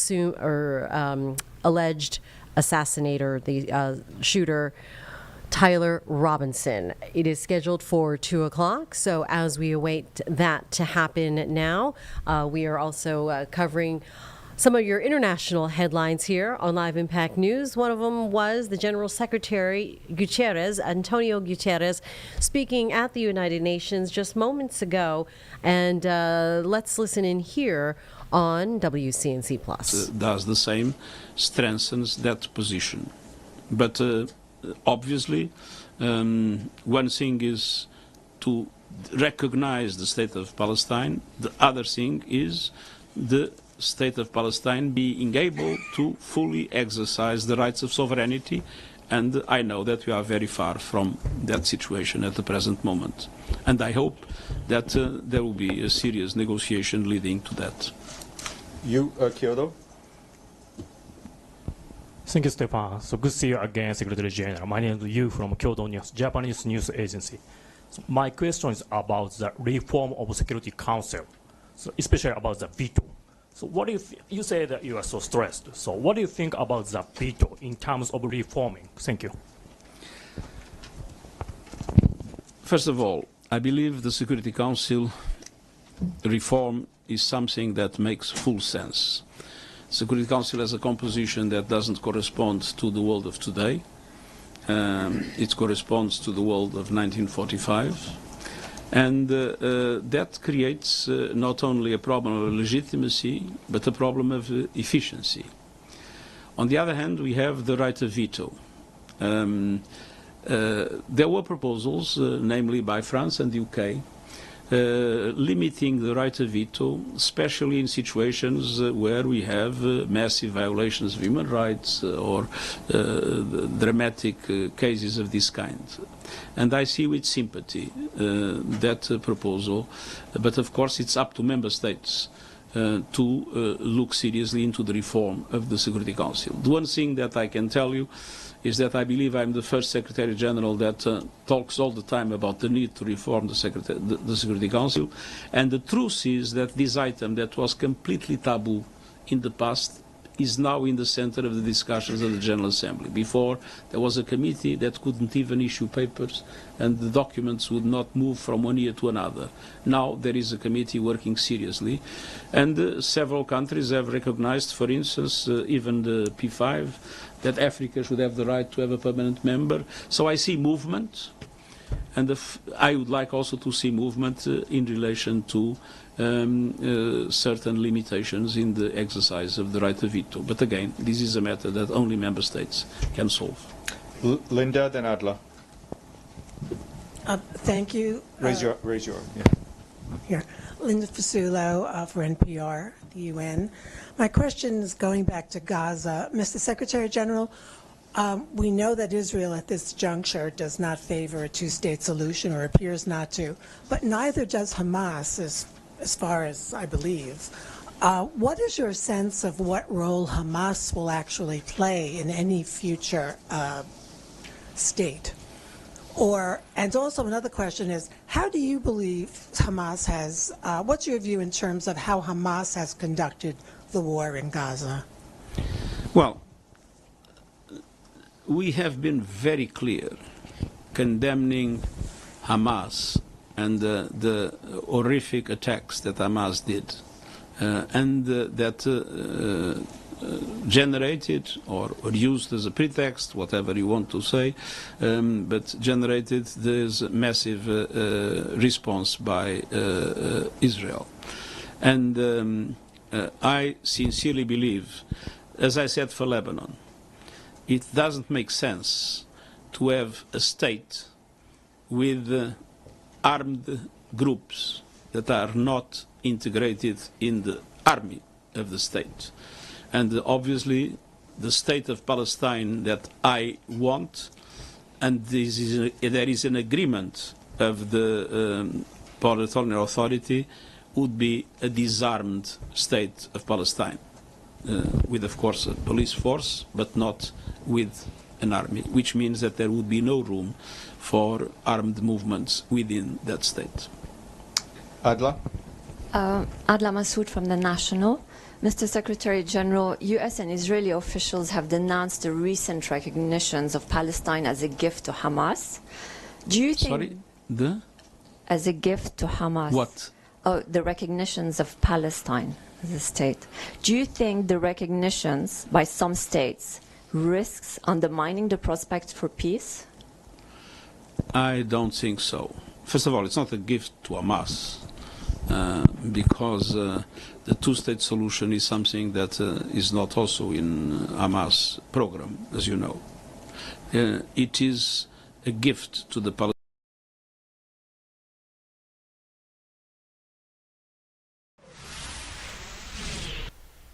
And as that feed regroups itself, so will we. We're going to take a quick 2-minute break here on Live Impact News on WCNC+.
And welcome back here to Live Impact News on WCNC Plus just after 2 o'clock. I'm Jane Monreal. We are awaiting a press conference from the DA out of Utah. This is for formal charges to be set against the accused killer for Charlie Kirk out of Provo, Utah.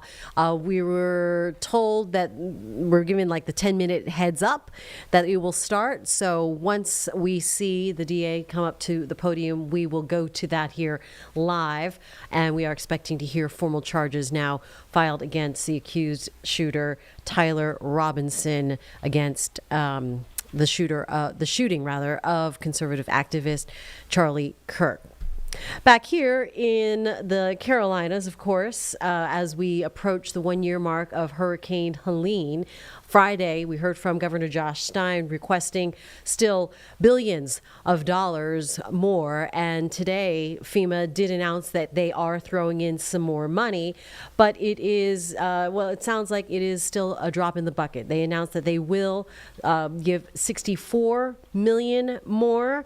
Governor Stein requesting $13.5 billion more. And as our Nate Morabito has been working on a story today, that money is needed now, and it's not coming soon enough. So we'll go ahead and start to play this earlier presser, Josh Stein's announcement from Friday out of Western North Carolina.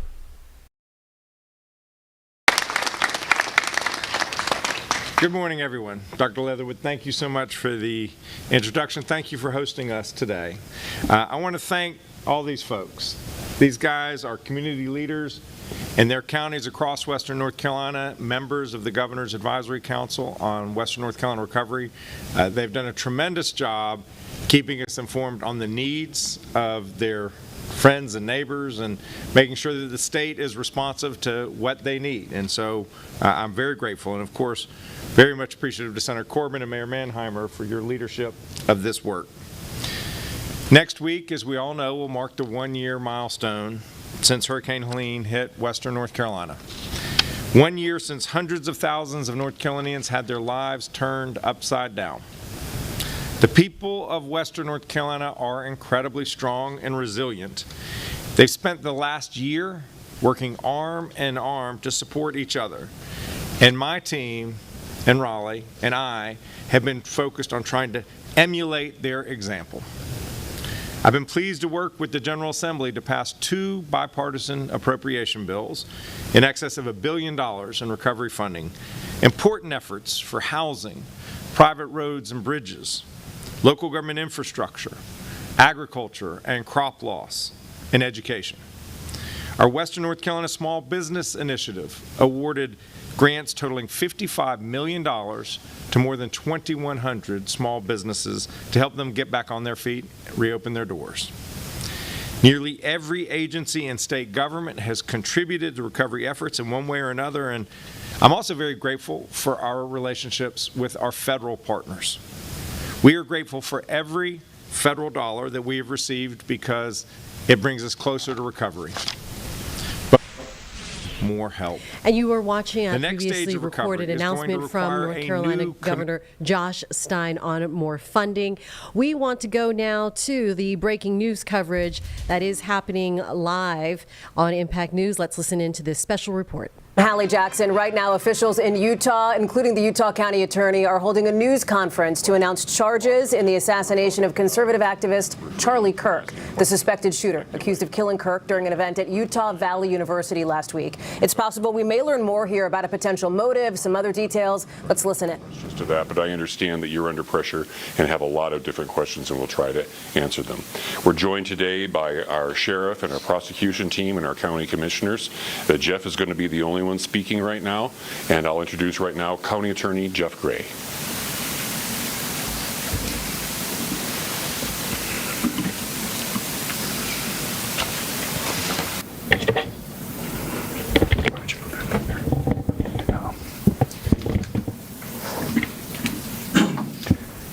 The murder of Charlie Kirk is an American tragedy. Charlie Kirk was murdered while engaging in one of our most sacred and cherished American rights, the bedrock of our democratic republic, the free exchange of ideas in a search for truth, understanding, and a more perfect union. It is also an offense against the state and to the peace and enjoyment of the people of Utah and of all those who visit here. But Charlie Kirk's murder also strikes a more personal and intimate chord. Charlie Kirk was first and foremost a husband and a father to two beautiful young children. He was a son, he was a brother, and a friend. Like all murders, the senseless and needless taking of Charlie Kirk's life has shattered the lives of those he loved and those who loved him.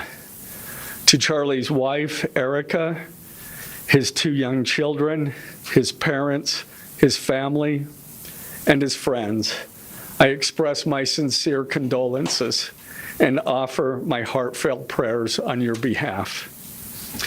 I also want to express my concern for everyone who was at Charlie's Turning Point USA event at the Utah Valley University, and all who have been impacted by this tragedy. As county attorney, I am charged with bringing justice to those who offend our laws. I am charged with bringing justice for those who are harmed. I am charged with bringing justice for Charlie Kirk. I am committed to these aims. I take this responsibility seriously. Today, after reviewing the evidence that law enforcement has collected thus far, I am filing a criminal information charging Tyler James Robinson, age 22, with the following crimes. Count 1, aggravated murder, a capital offense, for intentionally or knowingly causing the death of Charlie Kirk under circumstances that created a great risk of death to others. Count 2, felony discharge of a firearm causing serious bodily injury, a first-degree felony. The state is further alleging aggravating factors on counts 1 and 2 because the defendant is believed to have targeted Charlie Kirk based on Charlie Kirk's political expression and did so knowing that children were present and would witness the homicide. The state is also charging defendant with count 3, obstruction of justice, a second-degree felony for moving and concealing the rifle used in the shooting. Count 4, obstruction of justice, a second-degree felony for disposing the clothing he wore during the shooting. Count 5, witness tampering, a third-degree felony for directing his roommate to delete his incriminating texts. Count 6, witness tampering, a third-degree felony for directing his roommate to stay silent if police questioned him. And count 7, commission of a violent offense in the presence of a child, a Class A misdemeanor, for committing homicide knowing that children were present and may have seen or heard the murder and did so based on Charlie Kirk's political expression. Also, following the press conference, I am filing a notice of intent to seek the death penalty. I do not take this decision lightly, and it is a decision I have made independently as county attorney, based solely on the available evidence and circumstances and nature of the crime. Because we are seeking the death penalty, the defendant will continue to be held without bail in the Utah County Jail. Turning to the 10-page information, these are the allegations. On September 10th, 2025, at approximately 12:23 p.m., Charlie Kirk was shot and killed while speaking to a large crowd on the campus of Utah Valley University in Orem, Utah. Police found the suspected murder weapon, a bolt-action 30-06 rifle, nearby. Over the next approximately 33 hours, police conducted a manhunt for the shooter until the evening of September 11th, 2025, when Tyler James Robinson surrendered to police at the Washington County Sheriff's Office. DNA consistent with Robinson was found on the rifle's trigger. After shooting Mr. Kirk, Robinson hid the gun, discarded the clothing he wore when he fired the rifle, and told his roommate to delete incriminating text messages and not talk to police. Children were present at the time of the shooting. The shooting. Turning Point USA, a nonprofit organization founded in 2012 by Charlie Kirk, organized a public outdoor event to be held at noon on September 10th, 2025 at UVU. The event was the first in a series of similar events to be held at college campuses nationwide. Mr. Kirk is a well-known conservative activist famous for these type of events where he discusses various political issues and debates with audience members. His events and comments have garnered a significant number of supporters and drawn the ire of many who disagree with his political views. The event at UVU was announced far in advance and garnered significant publicity and interest. Consequently, several hundred people attended. Mr. Kirk was interacting with the crowd before the event officially got underway. Then, at approximately noon, Mr. Kirk seated himself under a portable canopy behind a table and microphone. He began speaking to the crowd and fielding questions from attendees, a format Mr. Kirk commonly used at his events. Mr. Kirk allowed his questioners to approach a microphone positioned directly in front of him. Mr. Kirk's team members were very close to him on his right and left, as well as some behind his canopy and others at various close locations near him. The large crowd surrounded Mr. Kirk on three sides. Temporary metal fencing separated attendees from Mr. Kirk by only a matter of feet. Directly above and behind Mr. Kirk was the UVU Hall of Flags, an indoor walkway spanning several hundred feet with floor-to-ceiling glass windows which overlooked the plaza where Mr. Kirk was seated. People were in the walkway at the time of the shooting. Approximately 15 minutes into the event, Mr. Kirk was answering a question about mass shootings by transgender individuals when a gunshot rang out. The bullet struck Mr. Kirk in the neck. He slumped to the ground almost immediately.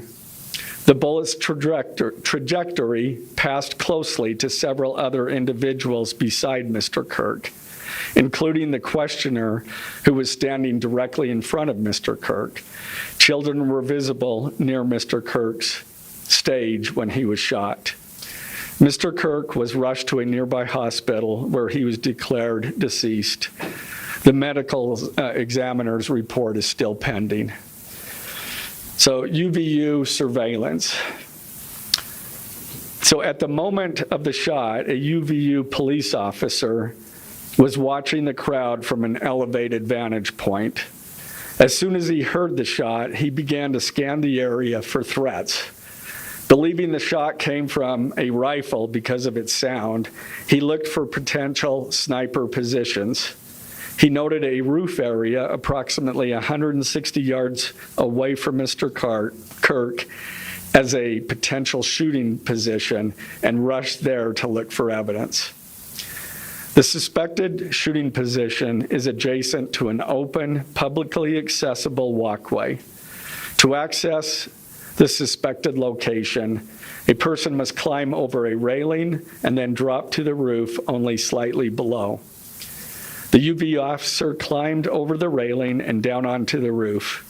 He then walked to the suspected shooting position and confirmed a clear shooting corridor between the position and Mr. Kirk's seat. He also noticed markings in the gravel rooftop, consistent with a sniper having lain on the roof, impressions in the gravel potentially left by the elbows, knees, and feet of a person in a prone shooting position. Police reviewed surveillance from the camera covering the roof and discovered that it recorded an individual dressed in dark clothing cross the railing from the public walkway and drop onto the roof at approximately 12:15 p.m. Although the individual moved out of the camera's view for a short time, the camera again captured the individual running across the roof and then low crawling to the area the UVU officer recognized as where the suspected sniper had dropped into a prone shooting position. After a short time, which matches the known time of the shot, the individual arose and ran across the roof to the northeast. This discovery led to an intensive review of UVU surveillance recordings to attempt to track and identify the suspect. Surveillance revealed the following. At approximately 11:51 a.m., the suspect entered campus from the north. He is seen wearing a black shirt with an American flag in the center, a dark baseball cap, and large sunglasses. Throughout the surveillance, the suspect keeps his head down and rarely raises his head enough to get a clear image of his face. As he proceeds across the campus, he is seen walking with an unusual gait. The suspect walks with very little bending in his right leg, consistent with a rifle being hidden in his pants.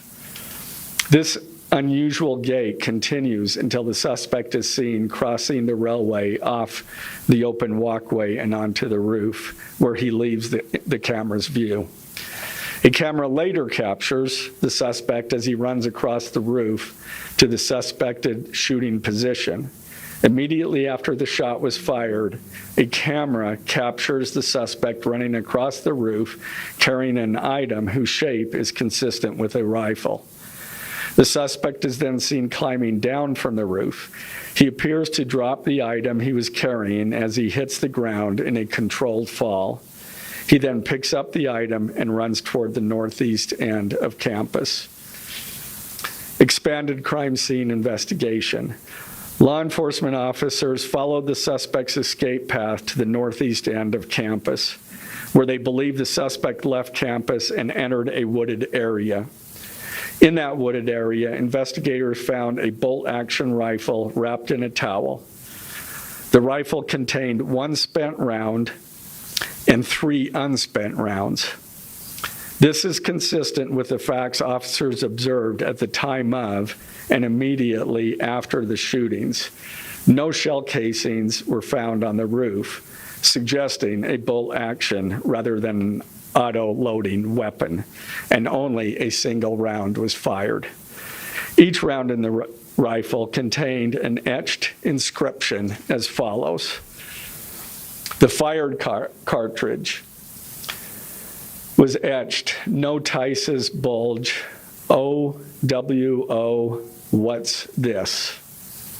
The second cartridge that was again not spent, the last 3 were not spent, were not fired. The second, "Hey fascist, catch," with arrow symbols. The third cartridge, "Oh Bella Chow, Bella Chow, Bella Chow, Chow Chow." The fourth cartridge, "If you read this, you are gay," LMAO. The rifle, ammunition rounds, and towel were sent for forensic processing. DNA consistent with defendant was found on the trigger, other parts of the rifle, the fired cartridge casing, 2 of the 3 unfired cartridges, and the towel. Law enforcement was unable to immediately locate the shooter. So they published photos of the shooter from the UVU surveillance cameras and asked for the public's help to identify him. Meanwhile, law enforcement continued to try to identify the shooter through other means. The Washington County investigation. On the evening of September 11th, 2025, as law enforcement continued their investigation, Tyler James Robinson went to the Washington County Sheriff's Office with his parents and a family friend to turn himself in. Robinson's mother stated that the following to police. On September 11th, 2025, the day after the shooting, Robinson's mother saw the photo of the shooter in the news and thought the shooter looked like her son. Robinson's mother called her son and asked him where he was. He said he was at home sick and that he had also been at home sick on September 10th. Robinson's mother expressed concern to her husband that the suspect shooter looked like Robinson. Robinson's father agreed. Robinson's mother explained that over the last year or so, Robinson had become more political and had started to lean more to the left, becoming more pro-gay and trans rights oriented. She stated that Robinson began to date his roommate, a biological male who was transitioning genders. This resulted in several discussions with family members, but especially between Robinson and his father, who have very different political views. In one conversation before the shooting, Robinson mentioned that Charlie Kirk would be holding an event at UVU, which Robinson said was a stupid venue for the event. Robinson accused Kirk of spreading hate. Robinson's father reported that when his wife showed him the surveillance image of the suspected shooter in the news, he agreed that it looked like their son. He also believed that the rifle that police suspected the shooter used matched a rifle that was given to his son as a gift. As a result, Robinson's father contacted his son and asked him to send a photo of the rifle. Robinson did not respond. However, Robinson's father spoke on the phone with Robinson. Robinson implied that he planned to take his own life. Robinson's parents were able to convince him to meet at their home. As they discussed the situation, Robinson implied that he was the shooter and stated that he couldn't go to jail and just wanted to end it. When asked why he did it, Robinson explained there is too much evil and the guy, referring to Charlie Kirk, spreads too much hate. They talked about Robinson turning himself in and convinced Robinson to speak with a family friend who is a retired deputy sheriff. At Robinson's father's request, the family friend met with Robinson and his parents and convinced Robinson to turn himself in.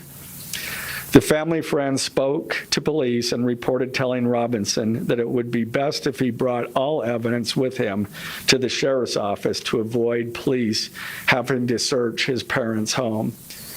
The friend also asked Robinson if he had any clothes that were related to what he did. Robinson replied that he had disposed of the clothes in different areas. The roommate. Police interviewed Robinson's roommate, a biological male who was involved in a romantic relationship with Robinson. The roommate told police that the roommate received messages from Robinson about the shooting, and he did provide those messages to police. On September 10th, 2025, the roommate received a text message from Robinson which said, "Drop what you're doing, look under my keyboard." The roommate looked under the keyboard and found a note that stated, quote, "I had the opportunity to take out Charlie Kirk, and I'm going to take it." Police found a photograph of this note. The following text exchange then took place. After reading the note, the roommate responded, "What? You're joking, right? Robinson, I am still okay, my love, but am stuck in Orem for a little while longer yet. Shouldn't be long until I can come home, but I gotta grab my rifle still. To be honest, I had hoped to keep this secret till I died of old age. I am sorry to involve you. Roommate, you weren't the one who did it, right? Robinson, I'm sorry. Roommate, I thought they caught the person. Robinson, no, they grabbed some crazy old dude, then interrogated someone in similar clothing. I had planned to grab my rifle from my drop point shortly after, but most of that side of town got locked down. It's quiet, almost enough to get out, but there's one vehicle lingering. Roommate, why? Robinson, why did I do it? Roommate, yeah. Robinson, I had enough of his hatred. Some hate can't be negotiated out. If I am able to grab my rifle unseen, I will have left no evidence. Going to attempt to retrieve it again. Hopefully they have moved on. I haven't seen anything about them finding it. Roommate, how long have you been planning this? Robinson, a bit over a week, I believe. I can get close to it, but there is a squad car parked right by it. I think they already swept that spot, but I don't want to chance it. Robinson again, I'm wishing I had circled back and grabbed it as soon as I got to my vehicle. I'm worried what my old man would do if I didn't bring back Grandpa's rifle. IDEK if it's had a serial number, but it wouldn't trace to me. I worry about prints. I had to leave it in a bush where I changed outfits. Didn't have the ability or time to bring it with. I might have to abandon it and hope they don't find prints. How the F will I explain losing it to my old man? Only thing I left was the rifle wrapped in a towel. Remember how I was engraving bullets? The F in messages are mostly a big meme. If I see notice bulge UWU on Fox News, I might have a stroke all right. I'm gonna have to leave it. That really effing sucks. Judging from today, I'd say Grandpa's gun does just fine, IDK. I think that was a $2K dollar scope. Wink, wink. Robinson again, delete this exchange. Again, Robinson, my dad wants photos of the rifle. He says Grandpa wants to know who has what. The feds released a photo of the rifle, and it is very unique. He's calling me, RN, not answering. Robinson, since Trump got into office, my dad has been pretty diehard MAGA. Robinson, I'm going to turn myself in willingly. One of my neighbors here is a deputy for the sheriff. Again, you are all I worry about, love. That came from Robinson. Roommate, I'm much more worried about you. Robinson, don't talk to the media, please. Don't take any interviews or make any comments. If any police ask you questions, ask for a lawyer and stay silent. The search for Robinson's residence. Police executed a search warrant on Robinson's residence. During that search, police discovered a shell casing with etchings like the etchings found on the shells in the rifle near UVU. Police also found several target boards with bullet holes in Robinson's home. Now, as I stated in the beginning, when I read those allegations, these are allegations. And like the evidence set forth in this statement, those allegations, what you've heard from the media, even from state and federal officials, has not been tested in the crucible of a jury trial. I understand the public's desire to know the facts. My own family members have pressed me for information. Why are we reluctant to share the details of the investigation itself and comment on the case? because I want to ensure a fair and impartial trial.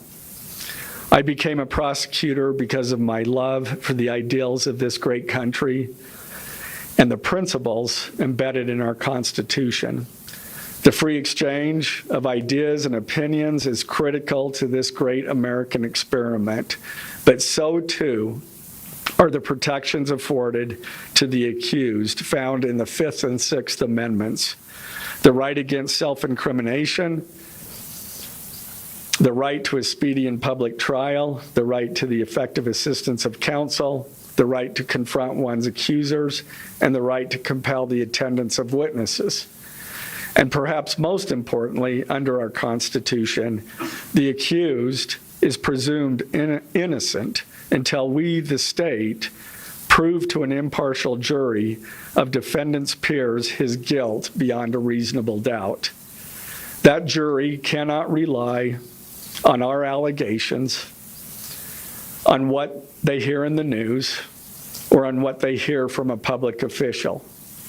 The jury is the sole trier of fact, and they will ultimately determine those facts based on evidence a trial judge has determined is admissible. Again, as prosecutors, we bear the burden to prove guilt beyond a reasonable doubt. But make no mistake, we welcome this burden. I'd like to now introduce my trial team who will be charged with prosecuting the case. This is a veteran and expert team of some of the state's best trial attorneys. Chad Grunander, who is one of my two chief deputies, Ryan McBride and David Sturgill on the far right there. And those two were very much involved in preparing search warrants, did a phenomenal job, worked day and night to see that accomplished well after he was, Robinson was taken into custody. Also, Lauren Hunt, she is one of our special victims prosecutors, and Chris Ballard, my second chief deputy, who will be handling motions. I'm going to explain just the procedural steps. We're not a grand jury, we don't have a grand jury system like the federal courts do. It's a preliminary hearing system. So the arrest and filing of the criminal information are merely the first steps in the criminal justice process. Today at 3 p.m., the defendant will appear before a judge in the Utah 4th District Court for his first appearance to be informed of these charges and to ensure that he has an attorney to represent him. The hearing will be brief. The judge will conduct that first appearance virtually via WebEx. This is not unusual. In the 4th District, all felony first appearances for defendants who are in custody are held virtually. A link to that hearing is available for media on the Utah State Court's X account at Utah State Courts. Now, following defendant's first appearance, he will be entitled to a preliminary hearing. At that hearing, the state will be required to show probable cause that defendant committed the crimes. The purpose of the preliminary hearing is not to determine guilt, but simply to assure the court that the prosecution has enough evidence to proceed to trial. If a judge finds probable cause and binds the case over for trial, an arraignment hearing will be held. At that hearing, a judge will again inform defendant of the charges against him and require him to enter a plea to each charge.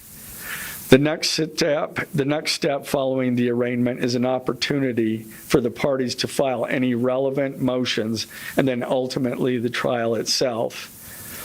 This case has generated a tremendous amount of interest across our nation and even the world.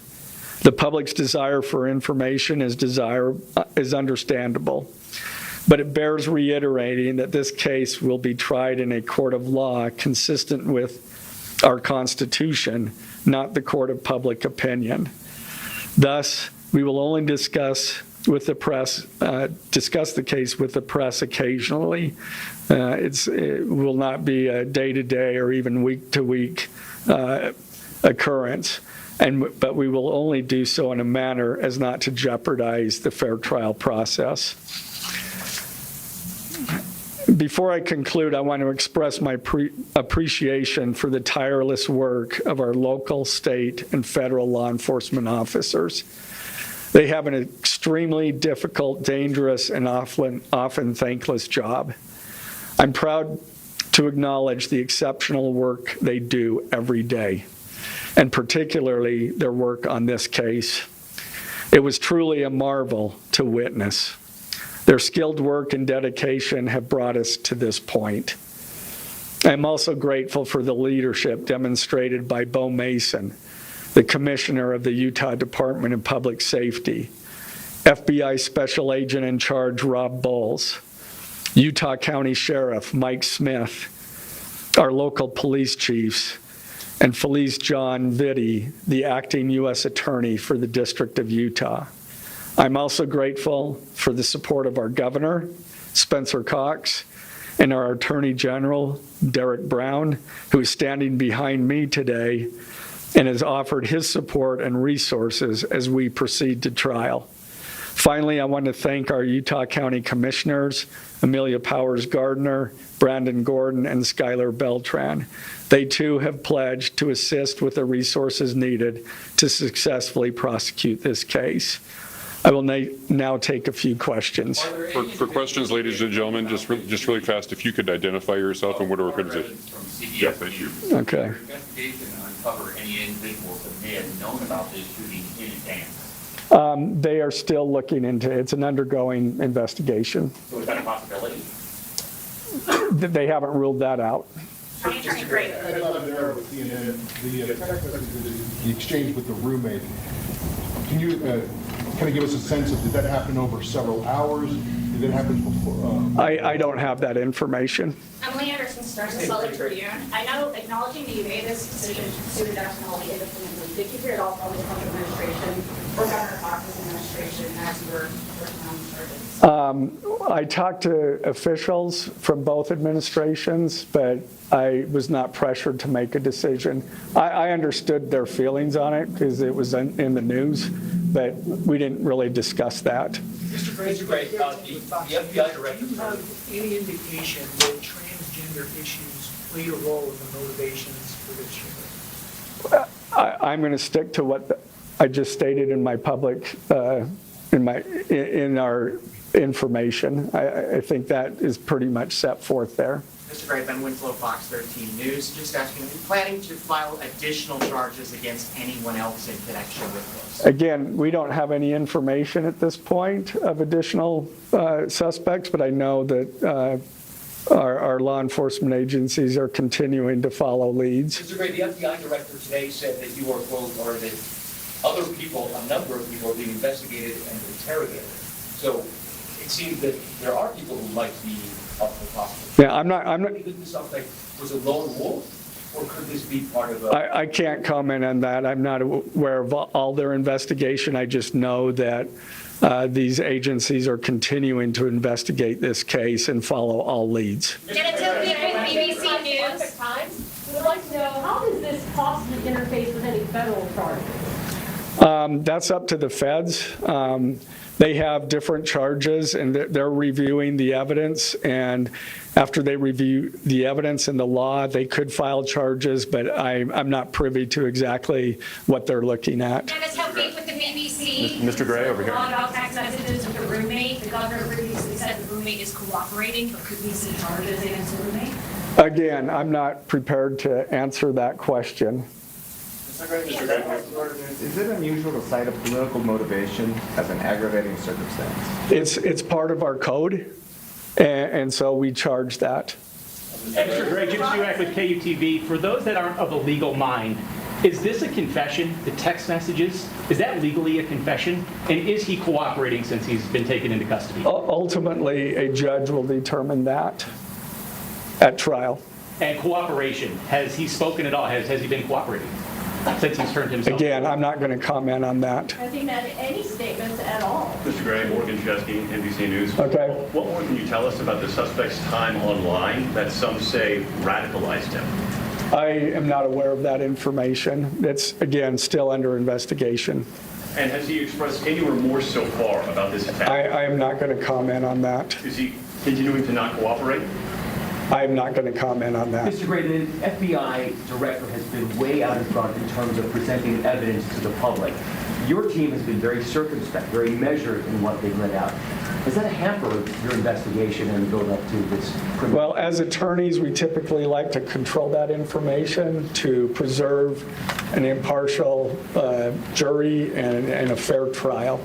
Does the suspect have representation? Does he have a lawyer yet? Excuse me? Does the suspect have a lawyer? I don't have that information. Can you tell us more about what the family may have said in interviews? What the family said is what I provided. Mr. Gray, do you anticipate that the defense will try to get this trial moved out of Utah County, and how will you respond to that? That from where? From Utah County. That the defense will be from Utah County? That they will try to get the trial moved to a different location. I couldn't predict what they're going to do. Mr. Gray, do you want this to be tried? Is there any evidence to suggest that the timing of the shot and the question that was asked about mass shootings transgenders, is that more than coincidence? That will be for a jury to decide. Mr. Gray, are you confident that the roommate had no part of this attack whatsoever? Again, I'm not going to comment on the evidence. But the evidence so far, does it show any involvement? Again, I'm not going to comment on other than the facts that or the evidence that we've gathered so far. Does the mention of the DNA here in the press conference jeopardize his right to a fair trial? I don't believe so. This is part of a public document that we have to file as we file a criminal information. We have to file a probable cause statement. That's a public document, and so we're comfortable with that. Are his parents and the roommate still cooperating?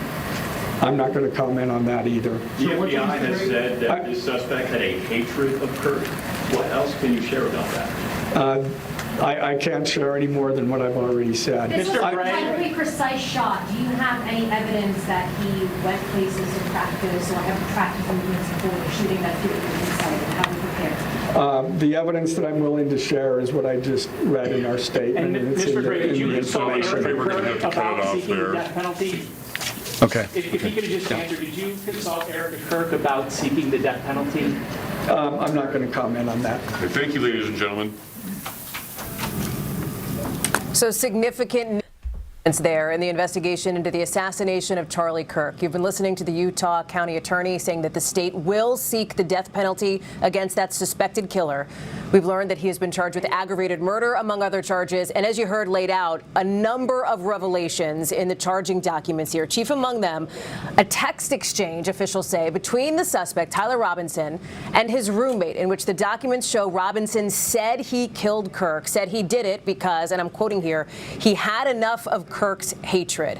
All of this, and you see that text exchange here. This is just a piece of what we've learned in just the last 40 minutes as we've listened to that news conference with, again, a lot of details coming out. We've got team coverage, but I want to start with Tom Winter. And Tom, these documents show that Robinson also tried to get his roommate to delete text messages, according to this piece of information, to stay quiet if asked about this, which is part of the witness tampering charges that he also faces now. What else do we know about this roommate? The governor has suggested that this person has been cooperative.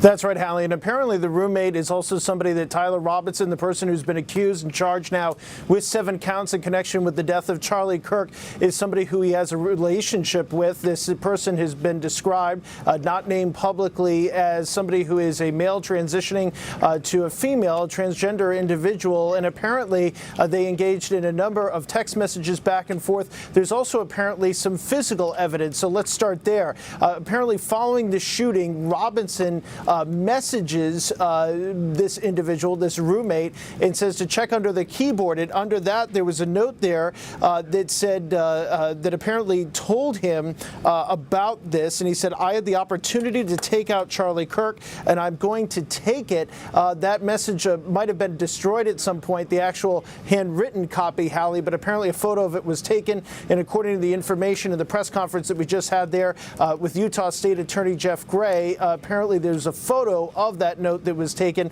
On top of that, to go back to what you mentioned, these messages, there's messages back and forth between the two, according to prosecutors, apparently talking about Charlie Kirk, specifically saying that there's too much evil and that Kirk spreads too much hate, and some in substance of the messages that go back and forth. To your point, at one point, Robinson allegedly messages his roommate and says to delete the text. That's one of the reasons why there's the obstruction of justice charges. The evidence here, Hallie, awfully strong, if in fact proven to be true, as the county attorney Jeff Gray said. Obviously, he's presumed innocent until convicted in a court of law. But if half of it is true, it's very difficult. It's the type of evidence that is not just based on one or two individual statements. They have the records of text messages, they have the gun, and apparently also have DNA on that gun, on the trigger itself, that matches Robinson. So between that, what investigators found at the scene, and then the cooperation of Robinson's own roommate in this matter, providing the text messages, providing the photo, and making statements as far as what the person he was in a relationship with said about killing Charlie Kirk, it all amounts to a lot of damning evidence here, Hallie. And a number of new revelations, too. Tom Warner, stand by for a second. Let me bring in Morgan Chesky. You may have seen him there at that news conference in Utah. So, Morgan, a couple of things. We had known, based on NBC News reporting, that it was Robinson's parents who first suspected it may, in fact, have been their son when they saw some photographs that were released by law enforcement here. But what we just heard provides tremendous new detail on the conversations here, that it was Robinson's mother who said to his father, you know, we need to look into this further, who told police, I'm quoting here, that her son had started to lean more to the left. She's the one who said that Robinson was beginning to date his roommate here, his romantic partner. All of it, Morgan, as to you, these officials did not rule out the possibility of further charges to come, although we should note that the governor has previously suggested, law enforcement had said, they believed Robinson was largely acting alone.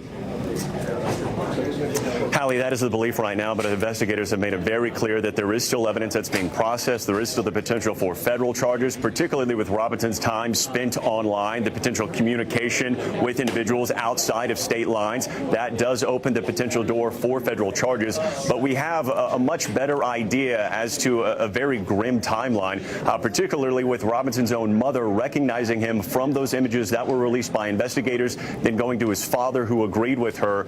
And then I think it was so telling, Hallie, that phone call from the father to his own son, following the fact that his son would not show him a photo of that rifle. And it was there that the suspect expressed the desire to take his own life. His parents convinced him to come to their home, and they talked him down from that, and then called in a family friend, a retired investigator, who then in turn convinced him to turn himself in. And not only that, Hallie, but what was so crucial here is that family friend convinced Robinson to bring telling pieces of evidence with him, so that investigators did not have to search his own parents' home.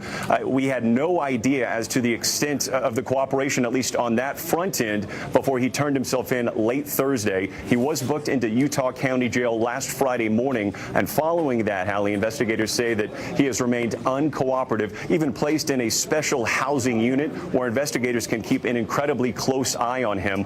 When I asked the county attorney here if he remains uncooperative, he wouldn't comment on that at this time, but we have a much more clear picture as to how this tragedy played out in real time here. And how police narrowed in on this suspect, too. Morgan, another open avenue of investigation appears to be these online conversations, primarily through Discord, that the suspect had been having with others, right? Yes, this was a place that he spent much time. We're told, particularly from friends and family and authorities, that he was online a large portion of his adult life, and that the FBI Director Kash Patel said this morning, Hallie, that there were at least 20 individuals in that Discord group that federal investigators were in the active process of reaching out to and question. Whenever Kash Patel was asked this morning, do you believe this suspect acted alone, he left the door open to the potential potential for there being more people. However, the evidence does suggest at this point in time that Robinson was a lone shooter, although investigators will stress that this is still early in this investigation, despite the fact we heard these charges listed today. And Hallie, I should just quickly add that among the charges that we weren't necessarily anticipating were the witness tampering. That's incredibly telling because it shows that Robinson reached out to that roommate, told them to delete the text messages, told them not to cooperate with authorities. And fortunately, though, authorities from the get-go have made it clear this roommate has been cooperative and has offered some very telling evidence here. Mallie. Morgan Chesky, thank you very much. Let me go back to Tom Winter now because, Tom, you heard Jeff Gray asked there in that news conference, did he face any pressure, given how high-profile the assassination of Charlie Kirk was, from anybody in the Trump administration, anybody in the Cox administration, of course, Spencer Cox, the governor of Utah. And he said he was not pressured to make any kind of a decision here, also making clear that he is going to seek, along with his team, the death penalty in what is now this capital charge of aggravated murder. That's right, Hallie. It's the first charge on the charging document, aggravated murder. It is a capital offense in Utah. Just so people understand things, just to take a quick backup, in Utah, you don't need a grand jury. You don't need kind of a typical process that we hear in other states. You're able to just present the information, and that has to be included in the charging documents. That's why we got so much detail there. But you're looking at the counts now, the aggravated murder, the aggravating factor based on the political positions of Kirk. That's why they allege Robinson carried this out, and that's a factor they need to include in order to go for that aggravated murder charge, and that's why they're going to file, according to Jeff Gray, the county attorney, a notice of intent to seek the death penalty right after that presser, right around this time, Hallie. Tom, as we look at the other information that's coming out here, the level of detail in some of these text exchanges is in some ways extraordinary that police are providing, that law enforcement is providing this in these charging documents. It goes through not just potential motive, and we want to be careful talking around this here too, but you look at it in black and white there. The roommate says you weren't the one who did it, right? And Robinson, according to these documents, says, I'm sorry. Another critical potential piece of evidence. Yeah, it's critical here. And what it also lays out is the reason why. I mean, we looked at that screen there and at the messages at the bottom. He talks about what he believed was hate coming from Charlie Kirk, and that was the reason why he did it. So it does explain, it's back up on screen now, some hate can't be negotiated out. If I am able to grab my rifle unseen, I will have left no evidence, talking about the steps he was going to take, and that he had had enough of the hatred. This is really consistent with what we've seen, Hallie, in these targeted killings over the last several months on a whole host of individuals, that people believe the only way to solve their problems is through violence. And that's something, as you and I have discussed over the past couple of days, something that has law enforcement in this country very concerned. That exact sentence right there. In black and white in that text message exchange in these documents. Tom Winter, thank you very much. On behalf of all of us at NBC, thanks for watching. That does it for this special report. I'm Hallie Jackson. We'll see you on Nightly News.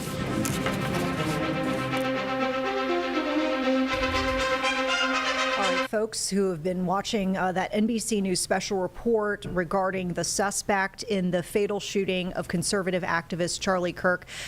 We are going to have much more as we go on throughout the afternoon and the evening, but quick recap, we do know that Tyler Robinson, that suspect, it looks like he'll be facing multiple charges, including aggravated murder, felony discharge of a firearm causing serious bodily injury, and obstruction of justice, and it sounds like prosecutors are set to seek the death penalty.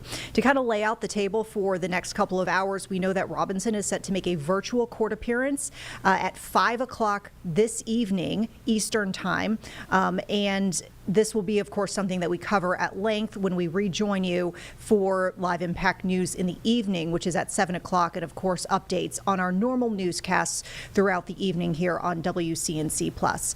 Folks, we're going to take a quick break here. We'll be back in 2 minutes with more of your headlines. We'll be right back.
Welcome back, everyone, to Live Impact News. I'm Vanessa Rufus, taking over for Jane Monreal here in the Live Impact News studio.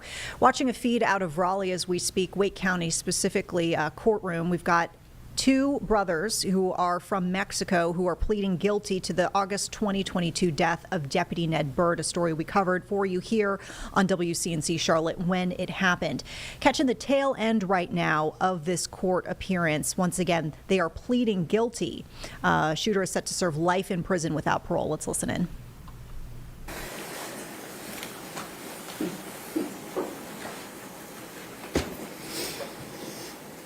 What can I say about Ned Patrick Byrd? He was my brother, my rock, my friend, an uncle, protector, family, son, mentor, hero, nephew, teacher, humble. The list is never ending. My brother was one of the most amazing people you could have ever known. He was so much to so many that I could never write it all down. My brother was the helping hand you needed, the protector at all times, even when you didn't know you needed protecting. Ned, my brother, lived life to the fullest. He never took for granted the time he had on this earth. He made sure he filled each day with love and kindness.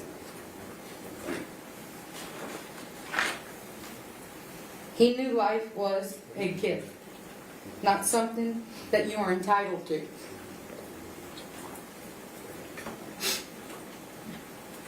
Ned was stolen from me and everyone whose life he has touched by you and your lack of humanity. Ned was the humanity that is so hard to find in this world today. You took what was left of my family and left me here alone.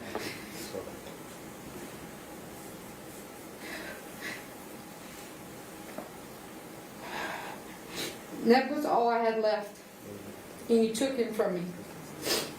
Who are you to take a life?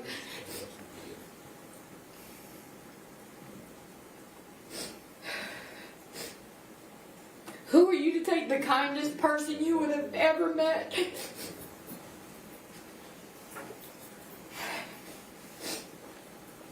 You have stolen my happiness. You have stolen my joy. I'm a godly woman, but I will never forgive you for taking my brother from me. I know that forgiveness is not for you, it's for me, so that my heart does not get hard. But you have stolen my heart when you made the choice to end my brother's life. I want every breath you take to remind you of the breath you took from my brother. I want every day you look at the four walls you're imprisoned in to be a reminder of the life you stole. I want Ned Patrick Byrd to forever be what is on your mind when you wake every day. The only thing that gives me comfort is the knowledge that you will be judged one day by my Almighty God. Until that day, I want you to remember His face, His life, His love. That is more than you will ever deserve.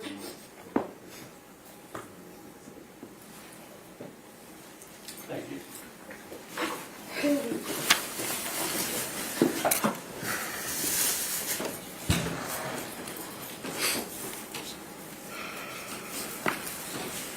All right. Auditor Marin Sotelo, I'll bring forward his prior record worksheet. He has previously now been convicted of 2 federal offenses, that possession of firearm by an alien, which I referenced in my factual basis, And then subsequent to the arrest for this murder, as has been well publicized, and the court is likely aware, he managed to escape from federal custody and flee to Mexico. And he has subsequently been charged with conspiracy to instigate escape, was convicted of that on July 23rd, and we anticipate will be transferred back to federal custody following this hearing to receive sentence on that case prior to serving his state sentence. As to Arturo Marin Sotelo, he has one prior conviction from Forsyth County in 2014, driving while impaired offense. So for Alder Marin Sotelo, it would be the state's position, I believe without opposition, that he is a prior record level 2, and for Arturo Marin Sotelo, that he is a prior record level 1. May I approach, Your Honor? Yes.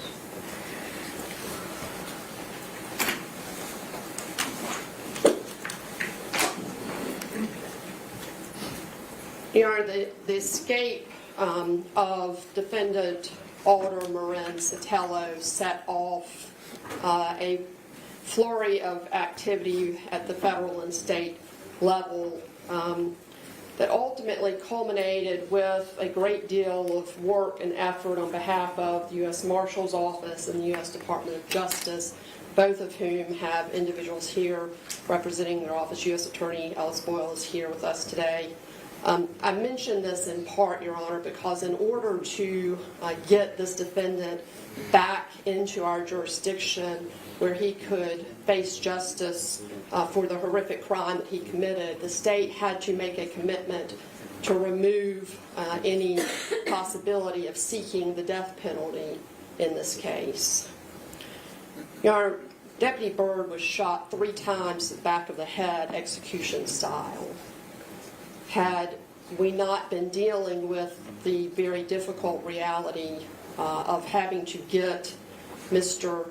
Alder Marin Sotelo back to this jurisdiction, I believe we all know that we would be here in this courthouse under very different circumstances. If there was ever a capital case, this is the type of case that certainly would have been, Your Honor. We are very grateful for all of the help that the state received in bringing these individuals to justice today. We know that you can tell from the outpouring of love and support from the Sheriff's Office, all of them who are present here today, that this has been a great loss for our community and for that agency. We would ask that you sentence these defendants as agreed upon in the plea transcripts. Thank you. All right, first, Mr. Arturo Marin Sotelo, which to be heard on sentencing. I do not. My client would like to address the court at the appropriate time, Your Honor. Now would be appropriate.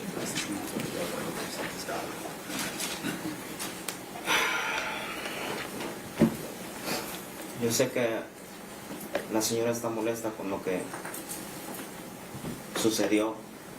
I know that this lady is upset as to what happened. Ella dijo su versión, so yo la entiendo. She said her version of the facts. I understand that. Ella mencionó algo importante, mencionó a Dios. She mentioned something important. She mentioned God. Antes de seguir, yo le pido una disculpa por no poder hacer algo más. Before going forward, I want to apologize for not being able to do anything else. Y si ella cree en Dios, para que ella sane su corazón, necesita perdonar. No le pido que me perdone a mí. Ella dijo algo importante también, que se tiene que perdonar ella misma. And if she believes in God, I ask her to forgive me, because forgiveness will save her heart. I'm asking her to forgive me. I'm sorry, just to clarify.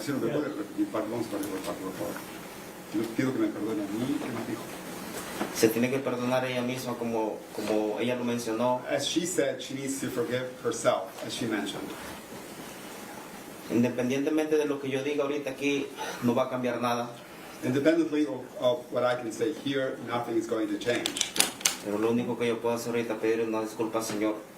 But the only thing I can do here is ask Pedirle un perdón a ella. To apologize before this gentleman and ask her for forgiveness. Por todo esto sucedido. Yo sé que yo estoy totalmente de acuerdo con ella en todo lo que ella dijo. For everything that happened, I am in full agreement with everything she said. Ningún ser humano tiene derecho a quitarle la vida a ninguno. No human being has the right to take someone else's life. Él es mi hermano, me duele. I know that this is my brother, it hurts me. Pero lamentablemente así sucedió esto. But unfortunately, this is how things happened here. Así es como funcionamos hoy los seres humanos. This is how we human beings function now. Nos estamos deshumanizando. We are losing our humanity. Perdemos el amor. We are losing our love. Ya no hay amor en nosotros. We have no love in us anymore.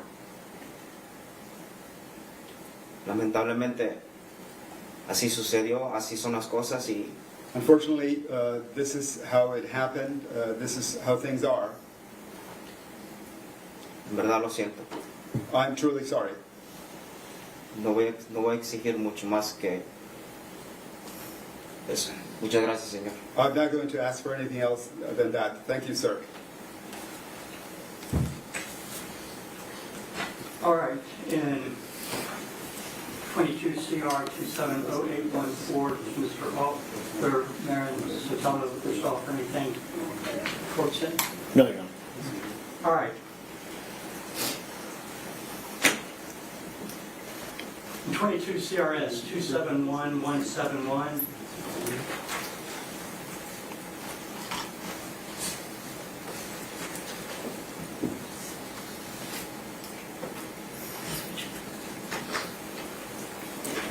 court will sentence Mr. Arturo Marin Sotelo as a prior record level 1 offender with 1 prior point in the aggravated range. The court, having found aggravating factors number 2, 3, 10, to a minimum of 92 to a maximum of 123 months in the prison in the North Carolina Division of Adult Corrections. He will be given credit for any pretrial confinement he has served awaiting disposition of these charges.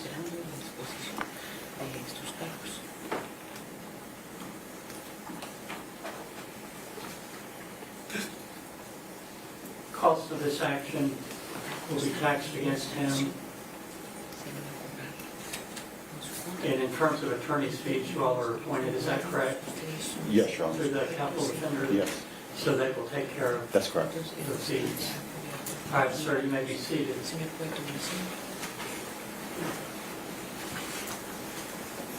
Mr. Alder Marin Sotelo, in 22 CR 270814, you having pled guilty to first-degree murder. The court will sentence you as a prior record level 2 offender to spend the rest of your life in prison without the possibility of parole. Costs will be taxed against you. You may escort these gentlemen from the courtroom. Your Honor, before you do that, may I approach the bench? Yes. One question.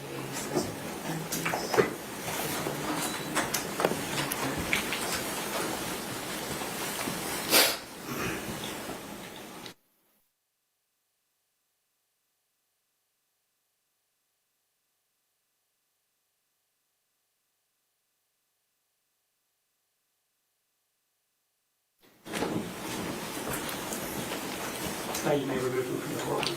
Yes, sir.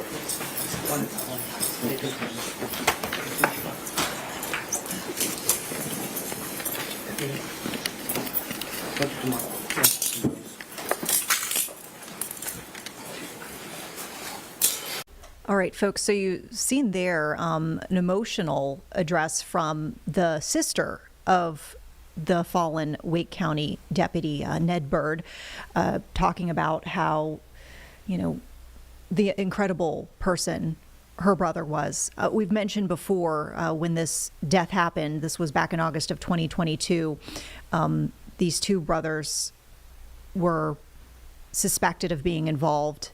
As we mentioned today, they have formally entered guilty pleas. One of the brothers, Alder Maureen Sotelo, has pleaded guilty to first-degree murder. As you just heard there, he was sentenced to life in prison without parole. He's believed to be the shooter. Arturo Maureen Sotelo pleaded guilty to accessory after the fact to first-degree murder. He has received 19 years and 3 months in prison. A little bit about this case. Deputy Byrd was on his way to a canine training. It was late in the evening. He said that he noticed a suspicious light-colored truck. He pulled over to investigate. He left his canine officer in the car, and apparently he was found dead around 1 o'clock in the morning, the next morning. Authorities say they found him outside his parked patrol vehicle. It was on the side of the road in Wake County, and an autopsy found that he had been shot 4 times, as you heard just there in the hearing, execution style. So a conclusion to a very heartbreaking case, one that has certainly rocked the Wake County community and the law enforcement community overall. And of course, as you heard there from his sister, a family who still mourns his loss to this day. We'll have much more on this case, of course, as any new developments might emerge. With that, we're going to take a quick break here on Live Impact News. We'll be back in 2 minutes following a couple of developments. We've got a big traffic incident we're following in the Charlotte area on I-85. We also have some movement in Congress, some dialogue going on as folks are talking about the impending government shutdown at the end of the month. We'll be right back.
All right, welcome back, everyone. Thanks for sticking with us here on Live Impact News. I'm Vanessa Rufus. As we mentioned before we went to break, we've been keeping an eye on a traffic impact for folks who are going to be traveling around the Charlotte area. We've got a crash that's reported on I-85. We've got some images here to show you as we speak. We see a couple of lanes blocked there on the left-hand side. This is in the northbound direction, close to the northeastern junction with 45. We know, of course, 85 meets 45 in a couple places in Charlotte. This is going to be the junction that's going to be in the University City North area. As you can see, some slowdowns just in the immediate look of that northbound direction, but a look at the wider look at the map, we've seen some of these backups getting to about the W.T. Harris Boulevard exit. So Once again, plan extra time or avoid altogether I-85 northbound near the 45 junction in University City. There's a crash that's closing a couple of lanes on the left-hand side. We have seen an estimated reopening time of about 4 o'clock, so there is some potential here to impact the beginning of the evening commute. And we'll let you know if there are any changes with that ETA, but that's going to be in the very least here in the immediate moment causing a slowdown for folks who are heading that way. With that, we'll turn to an address that we're seeing happening right now as we speak. We've got Hakeem Jeffries is speaking. The House Democratic leader, as well as the Senate Democratic leader Chuck Schumer, released a joint statement today criticizing the Republican spending bill that's been put forward. As we've mentioned before, government shutdown looming at the end of the month. So some dialogue to take place over the next couple of weeks, perhaps, about how to fund the government and what will that dialogue look like. We've yet to see. But let's listen into Mr. Jeffries.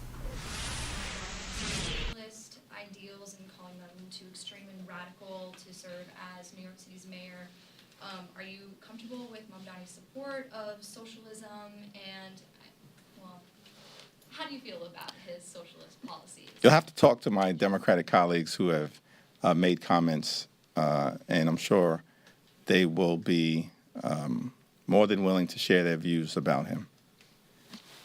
Your food over the Senate seems to think that if all the Republicans in the House and all the Republicans in the Senate and the Republican president say they're in favor of the CR, that the American people will have no choice but to see it as Democrats are shutting the government down. Do you disagree with that? And if so, why will the American people take away a different message? Donald Trump is the president. He's a Republican president. Republicans have a majority in the House, and Republicans have a majority in the Senate. And we, as Democrats, have been very clear that we will support bipartisan spending legislation that meets the needs of the American people in terms of their health, public safety, and economic well-being by driving down the high cost of living in Donald Trump's America, which is far too expensive. Donald Trump made clear that Republicans want to go it alone, and he indicated publicly that he has no interest in talking to Democrats, because he has no interest in dealing with the Republican-created health care crisis. Republicans have devastated Medicaid, are going after Medicare. Their behavior has resulted in the one big ugly bill that will close hospitals, nursing homes, and community-based health clinics all across the country, including in rural America. The Republicans are unwilling to extend the Affordable Care Act tax credits, which will result in dramatically increasing the premiums, copays, and deductibles of at least 20 million Americans. As a result of the Republican assault on health care in the United States of America, health care premiums for tens of millions of people who are on private insurance are going to skyrocket as people receive notices over the next several weeks, and as we approach open enrollment on November 1st. Democrats are going to continue to stand on the side of the health care of the American people, and Republicans are clearly trying to gut it. That's the battle line that has been drawn. And there is an opportunity for Republicans to reverse course and actually do something about the health care crisis that they have created, including by enacting the largest cut to Medicaid in American history and devastating their own constituents, including in rural America.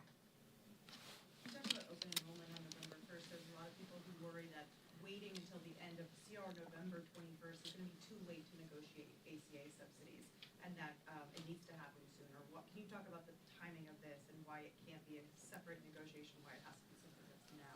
It's our view that we have to resolve this issue sooner rather than later because of the fact that notices are going to go out in a matter of weeks to millions of Americans who will be shocked by the fact that their health care premiums are about to skyrocket, in some cases by tens of thousands of dollars. And the open enrollment period will start on November 1st, which is why this has to be resolved sooner rather than later. The thing that's interesting is that Republicans have put forth a partisan spending bill that fails to address the fact that tens of millions of Americans are about to experience dramatic increases in their health care premiums and have done nothing about it because they could care less. They don't give a damn about lowering the high cost of living in the United States of America, but Democrats do. And that's why we've drawn a line in the sand as it relates to defending the health care of the American people and refusing to back partisan Republican legislation that will gut the health care of everyday Americans. The Republican partisan spending bill that they introduced is not clean. It's an attack on the health care of the Folks, we put in the bottom right corner of your screen that live look of the I-85 crash that's in the University City area. Just moments ago, we've seen emergency vehicles moving onto the right shoulder, clearing all of the travel lanes. If you're heading that way, just make sure that you are giving yourself a few extra minutes, as there's usually a ripple effect with backups that are related to traffic crashes. It kind of takes several minutes for the traffic speeds to bounce back in that area. But once again, some positive news we're seeing here. I-85 northbound crash over by 485 in the University City area. That crash has moved to the shoulder. We'll just remind you, as we always do with big crashes like this, where you've got the potential for higher speed vehicles to be going by these scenes, move over law. So make sure that you're slowing down below the posted speed limit or vacating that right-hand lane to give emergency crews, police officers, tow truck drivers, etc., the space they need to work safely.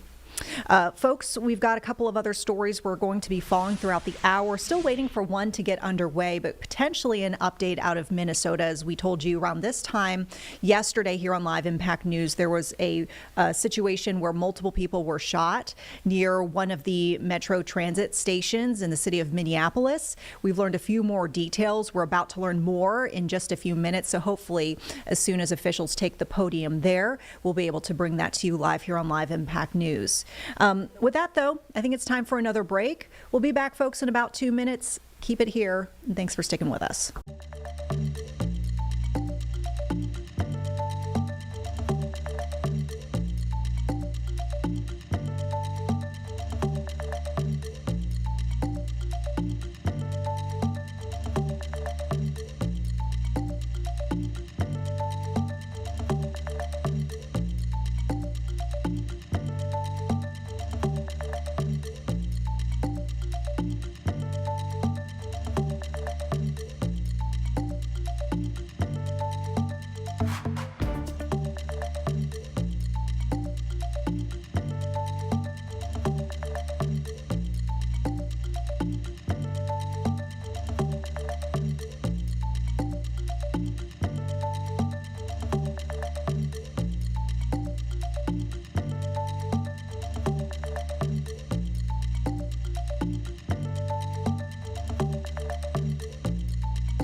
All right, thanks so much for sticking with us here on Live Impact News as we await that press conference in Minneapolis on the shooting that hurt 8 people at a Metro Transit station. We want to make sure that we're catching you up with the very latest on weather impacts here in the Carolinas. We know it's still on the toastier side. We're getting closer and closer to when we might expect fall temps to come back, and lots of folks still begging for rain. So with that, let's turn to meteorologist Majestic Storm for the very latest weather impacts.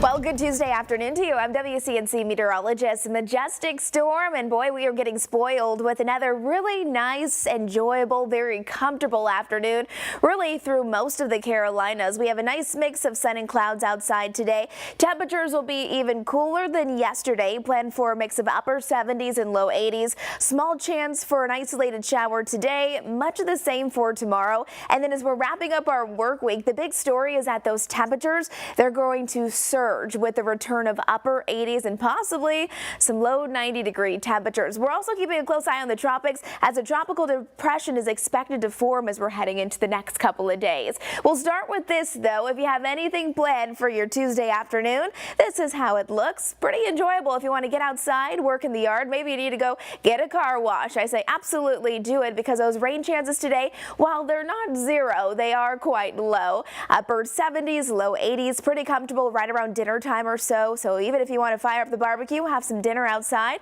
be a good night to do that. Yesterday we topped off at 84 degrees. Those clouds were thick yesterday, and today it's going to be a little bit cooler, but not that noticeable. 80 degrees, still a little bit muggy outside, but at least we get a little sunshine. Increase in clouds I think will happen though as we're heading into the later half of the day. And if you're in the mountains, you already have quite a bit of cloud coverage in place. At Banner Elk, your forecasted high today, 66 for you, and Blowing Rock nearing 70 degrees today in Boone. And the 20% chance for an isolated shower would likely be up in the mountains or the foothills today. So if you're watching from there, keep that in mind. 77 for our good friends out in Morganton, 78 in Hickory, nearing 80 degrees there. And then we should top off with some low 80-degree temperatures from Concord, Charlotte, out towards Gastonia. To the south, Lancaster, 82 is where you'll top off this afternoon. 82 also towards Chesterfield with a whole lot of sunshine. As you're picking those kids up after school today, might be a good day to send them out to play, or even if they have any after-school sports activities. Again, increasing cloud coverage, but still pretty warm temperatures, 70s and 80s. Over the next 3 days, this is how the forecast plays out.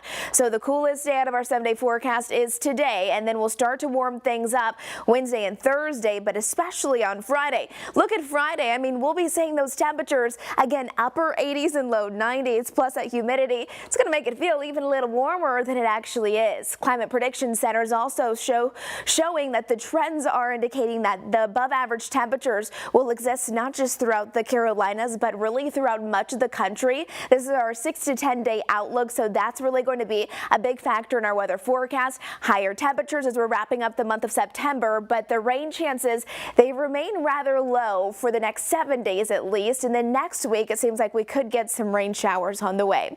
Isolated chances today and tomorrow, and then as we're wrapping up the work week, Thursday and Friday, looks beautiful, lots of sunshine, but dry conditions, and it is getting quite dry out there. We need some rain. Want to show you this because we've been watching this coastal low. That was a big story yesterday that we were talking about over and over. Now really bringing impacts across the coast of Virginia and into parts of North Carolina. Now for us, what we'll get from it will be those stray showers and then increasing cloud coverage.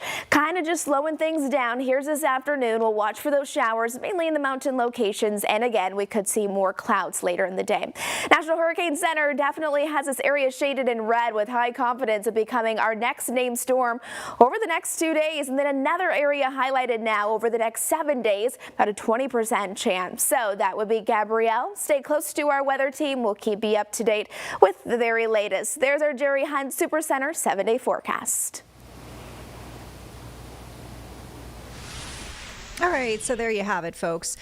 Still awaiting the press update in Minneapolis. We're told that this is going to pertain to updates regarding specifically an encampment that is in the area of where this shooting happened. You might remember if you were watching around the same time, Yesterday, here on Live Impact, you heard the police chief there in Minneapolis talking about how this area has been a problematic area for them regarding crime, with dozens of people. He had characterized it as kind of lingering around the area. So apparently city leaders are set to discuss closing this encampment. It is on private property in that area. This is something that the police chief we heard talking about yesterday, how he specifically asked the mayor about how they could get that process underway. So we will wait for that. Oh, I think they're about to speak. Great timing, folks. I think we'll go ahead and listen in.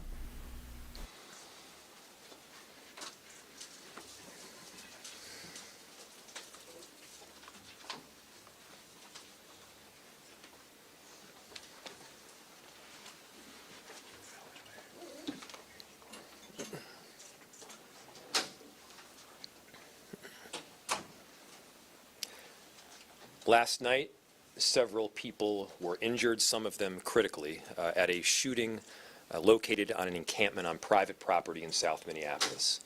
My thoughts are with the victims, the families, and the entire South Side community. And enough is enough.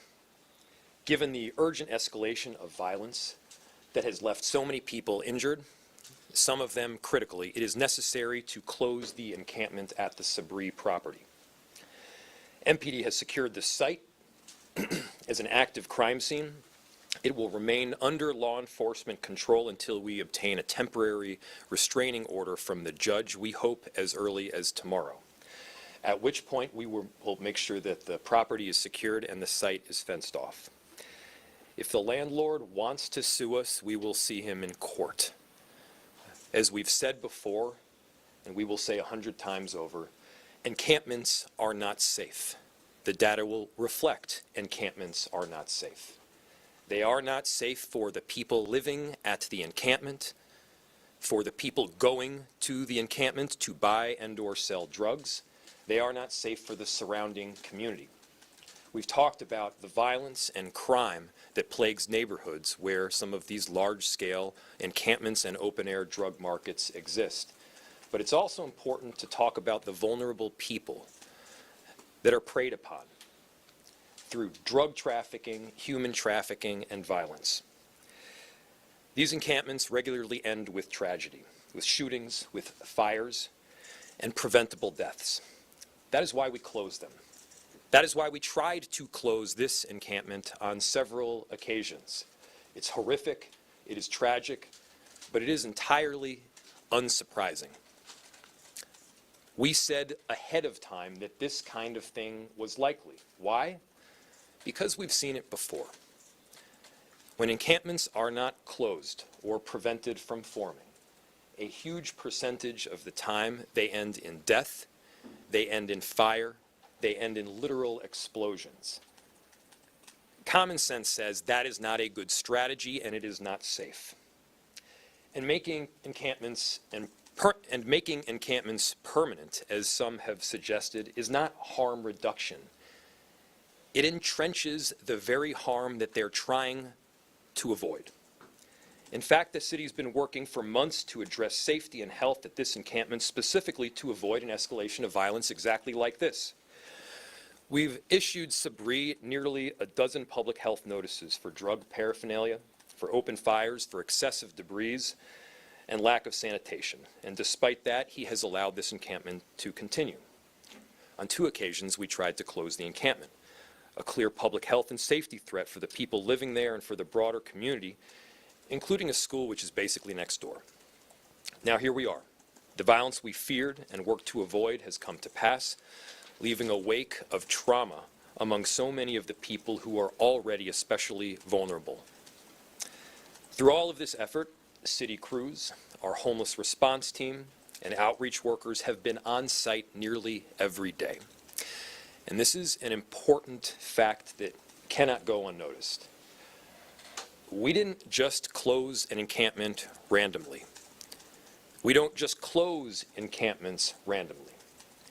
We go out there with the homeless response team. We provide resources. We work with Hennepin County, our partners, to provide access to shelter. At times, we're able to provide housing.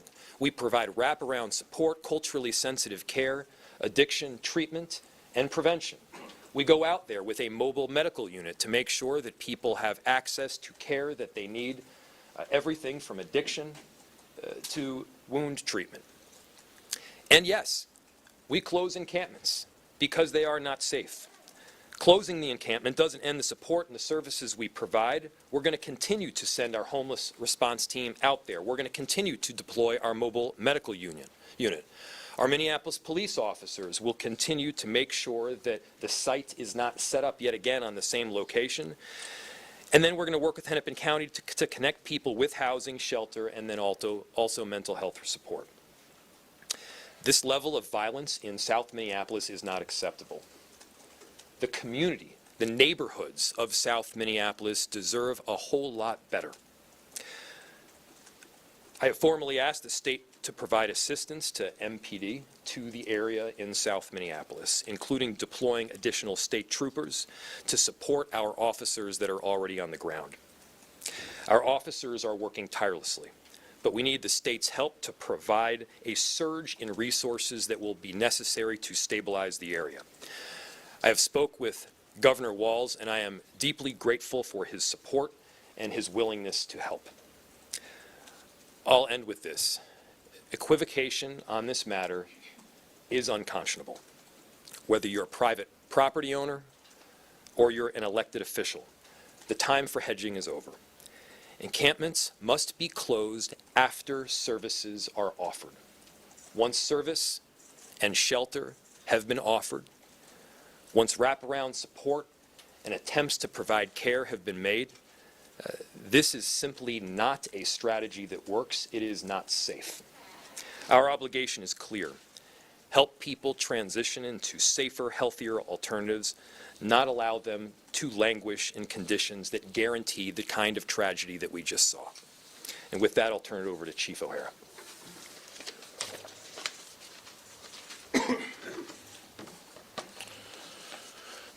Thank you, Mayor.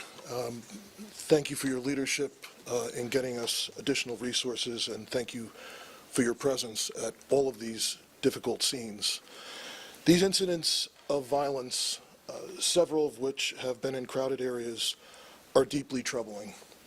And obviously, families, neighbors, and even children in our community should be safe from that.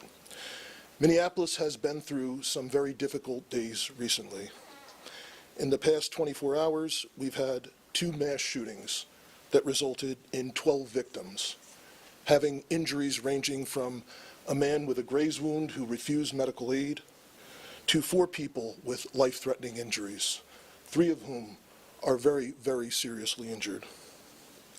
Our officers responded immediately to each incident, secured the scenes, and we are actively investigating. In both of these incidents yesterday, dozens and dozens of pieces of evidence have been recovered, videos have been recovered, and we are pursuing a number of leads in both cases. We are devoting every available resource, not only to hold those responsible accountable, but to do everything that we can to try and prevent future violence. Our investigators are following up on leads as we speak, talking with people in the community, reviewing dozens and dozens of hours of video, and working with community members who have already provided us information. Thanks to the mayor, we will have an increased presence along this corridor with both uniformed members of the Minnesota State Patrol, Hennepin County Sheriff's deputies, as well as increased investigative support from the BCA. But as always, we need our community's help. So again, if you saw something, if you know something, please come forward, even anonymously. You can share your information through Crime Stoppers. I also want to commend the men and women of the Minneapolis Police Department, who, like far too many in our community over the last few weeks, have had some very long days. Our officers have been working extremely hard, long hours, running towards danger to protect our city, and experiencing this trauma themselves firsthand. I also want to acknowledge the support of our law enforcement partners who are assisting with these investigations. As the mayor has mentioned, in both of these cases, we were dealing with environments that were permissive for illegal drug use. And these types of environments that cause other people to come to them have been a serious public safety issue for our community. In the area of Lake and Stevens, over the last 28 days, we had 2 prior shooting incidents before this at that location. And additionally, there were a number of robberies, calls for persons with a gun, and in fact another shooting within the immediate vicinity of Lake and Stevens. In the area of the Sept encampment, calls for service to 911 have been increasing steadily since that encampment has been there. So to the people of the community, we want you to know that we hear your concerns. We're going to continue to work hard and to do everything that we can to stop this escalation in violence. And I'll pass it off to this time to the Director of Regulatory Services, Director Enrique Velasquez.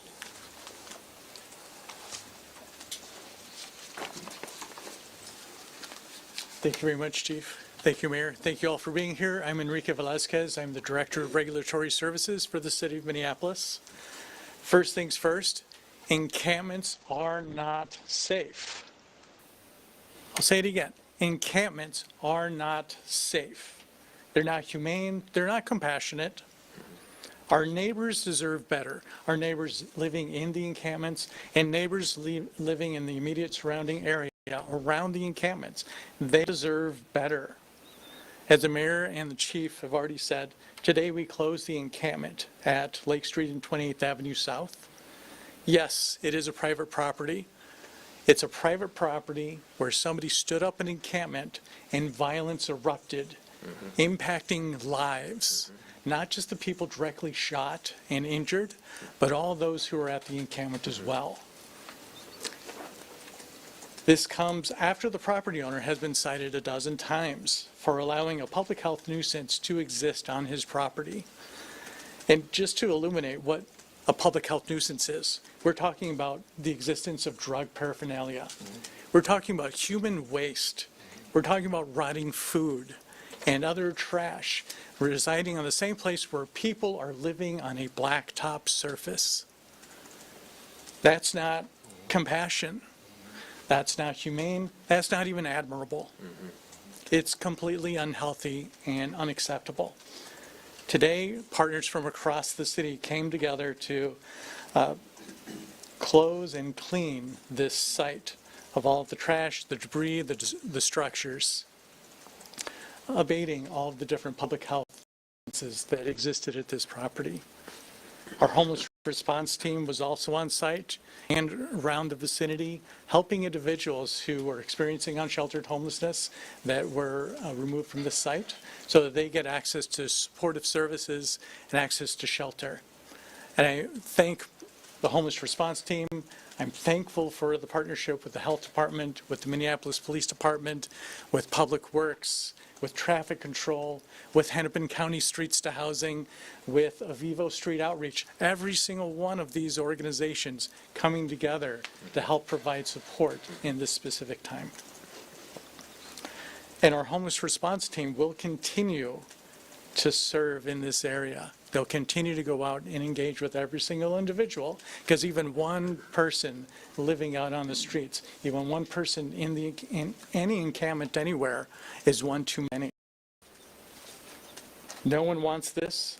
There's a million reasons why and how someone might feel that living in an encampment is the appropriate place for them. And I can tell you unequivocally, it is not. Not for them, not for anyone, regardless of what circumstances led you there. It is not the place to be. At this time, I'll pass it over to our Director of Emergency Management, Director Rachel Sayer. Thank you. My name is Rachel Sayer. I am the Director of the Emergency Management Department for the City of Minneapolis. The city activated the Emergency Operations Center this morning in response to the recent shootings in the Lake Street area. We care about our community, and we are committed to proactively providing resources to those who have been impacted by the violence in this area and to our unsheltered community. This work includes coordinating services available directly and indirectly for those impacted by the violence yesterday. We are putting together information to share with organizations that served unhoused community members about resources available to them, such as connections to victim services and Hennepin County Shelter Services. We are also working to pull together a neighborhood assistance center. This will be a physical location where anyone from our community who is dealing with the weight of this and the other recent mass violence in Minneapolis can access services and information. This will include things such as mental health support and support for people who are impacted to assistance from the Department of Public Safety's Office of Justice program. We are also working with the Red Cross. We are working with the Minnesota Department of Education on outreach to the schools in the immediate area of Lake Street, and we are working on creating information that will be translated into multiple languages for the area. With that, I will hand it back to the mayor. We'll open to questions. Mayor Fry, Mr. Sabri said that he has every intention of bringing the people back over and letting them stay there. Is this mechanism that you described going to prevent that from happening? Yes, it will. In the making sure that the encampment is secure. However, tomorrow we are moving forward to a judicial hearing where a judge will hopefully make a determination on some form of TRO. So we're looking for injunctive relief that will prevent Mr. Sabri from continuing to have this encampment on the premises. Again, the argument he's making is that this is the compassionate response somehow. This is not compassion. I ask all you, think if one of these individuals, either staying there or going there to buy or sell drugs, was a family member of yours. Think if they were put in harm's way.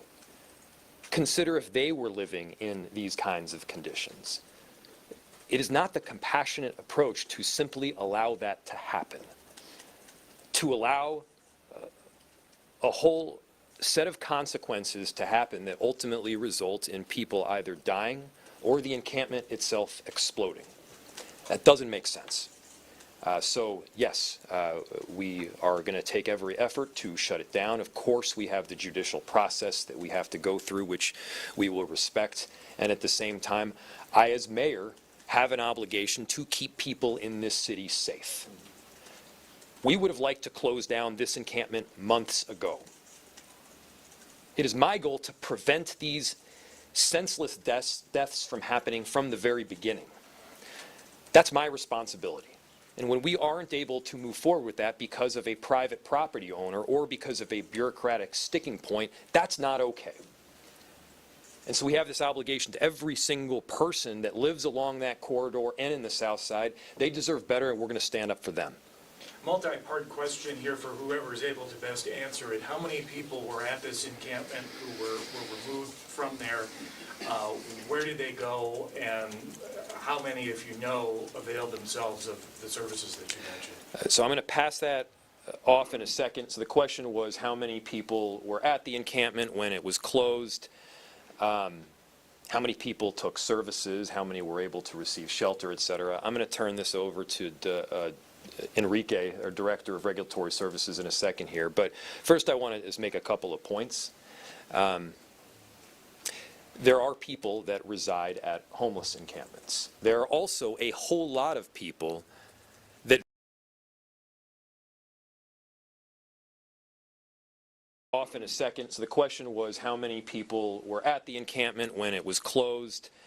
How many people took services? How many were able to receive shelter, et cetera? I'm going to turn this over to Enrique, our Director of Regulatory Services, in a second here. But first I want to just make a couple of points. There are people that reside at homeless encampments. There are also a whole lot of people that visit homeless encampments during the day or the night that have another place to stay.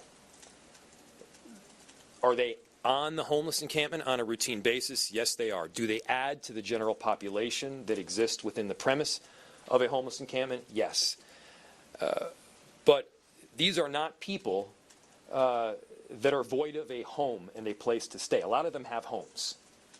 And so that is a really important distinction that is often made here. When you set up a homeless encampment, it becomes an open market for drugs.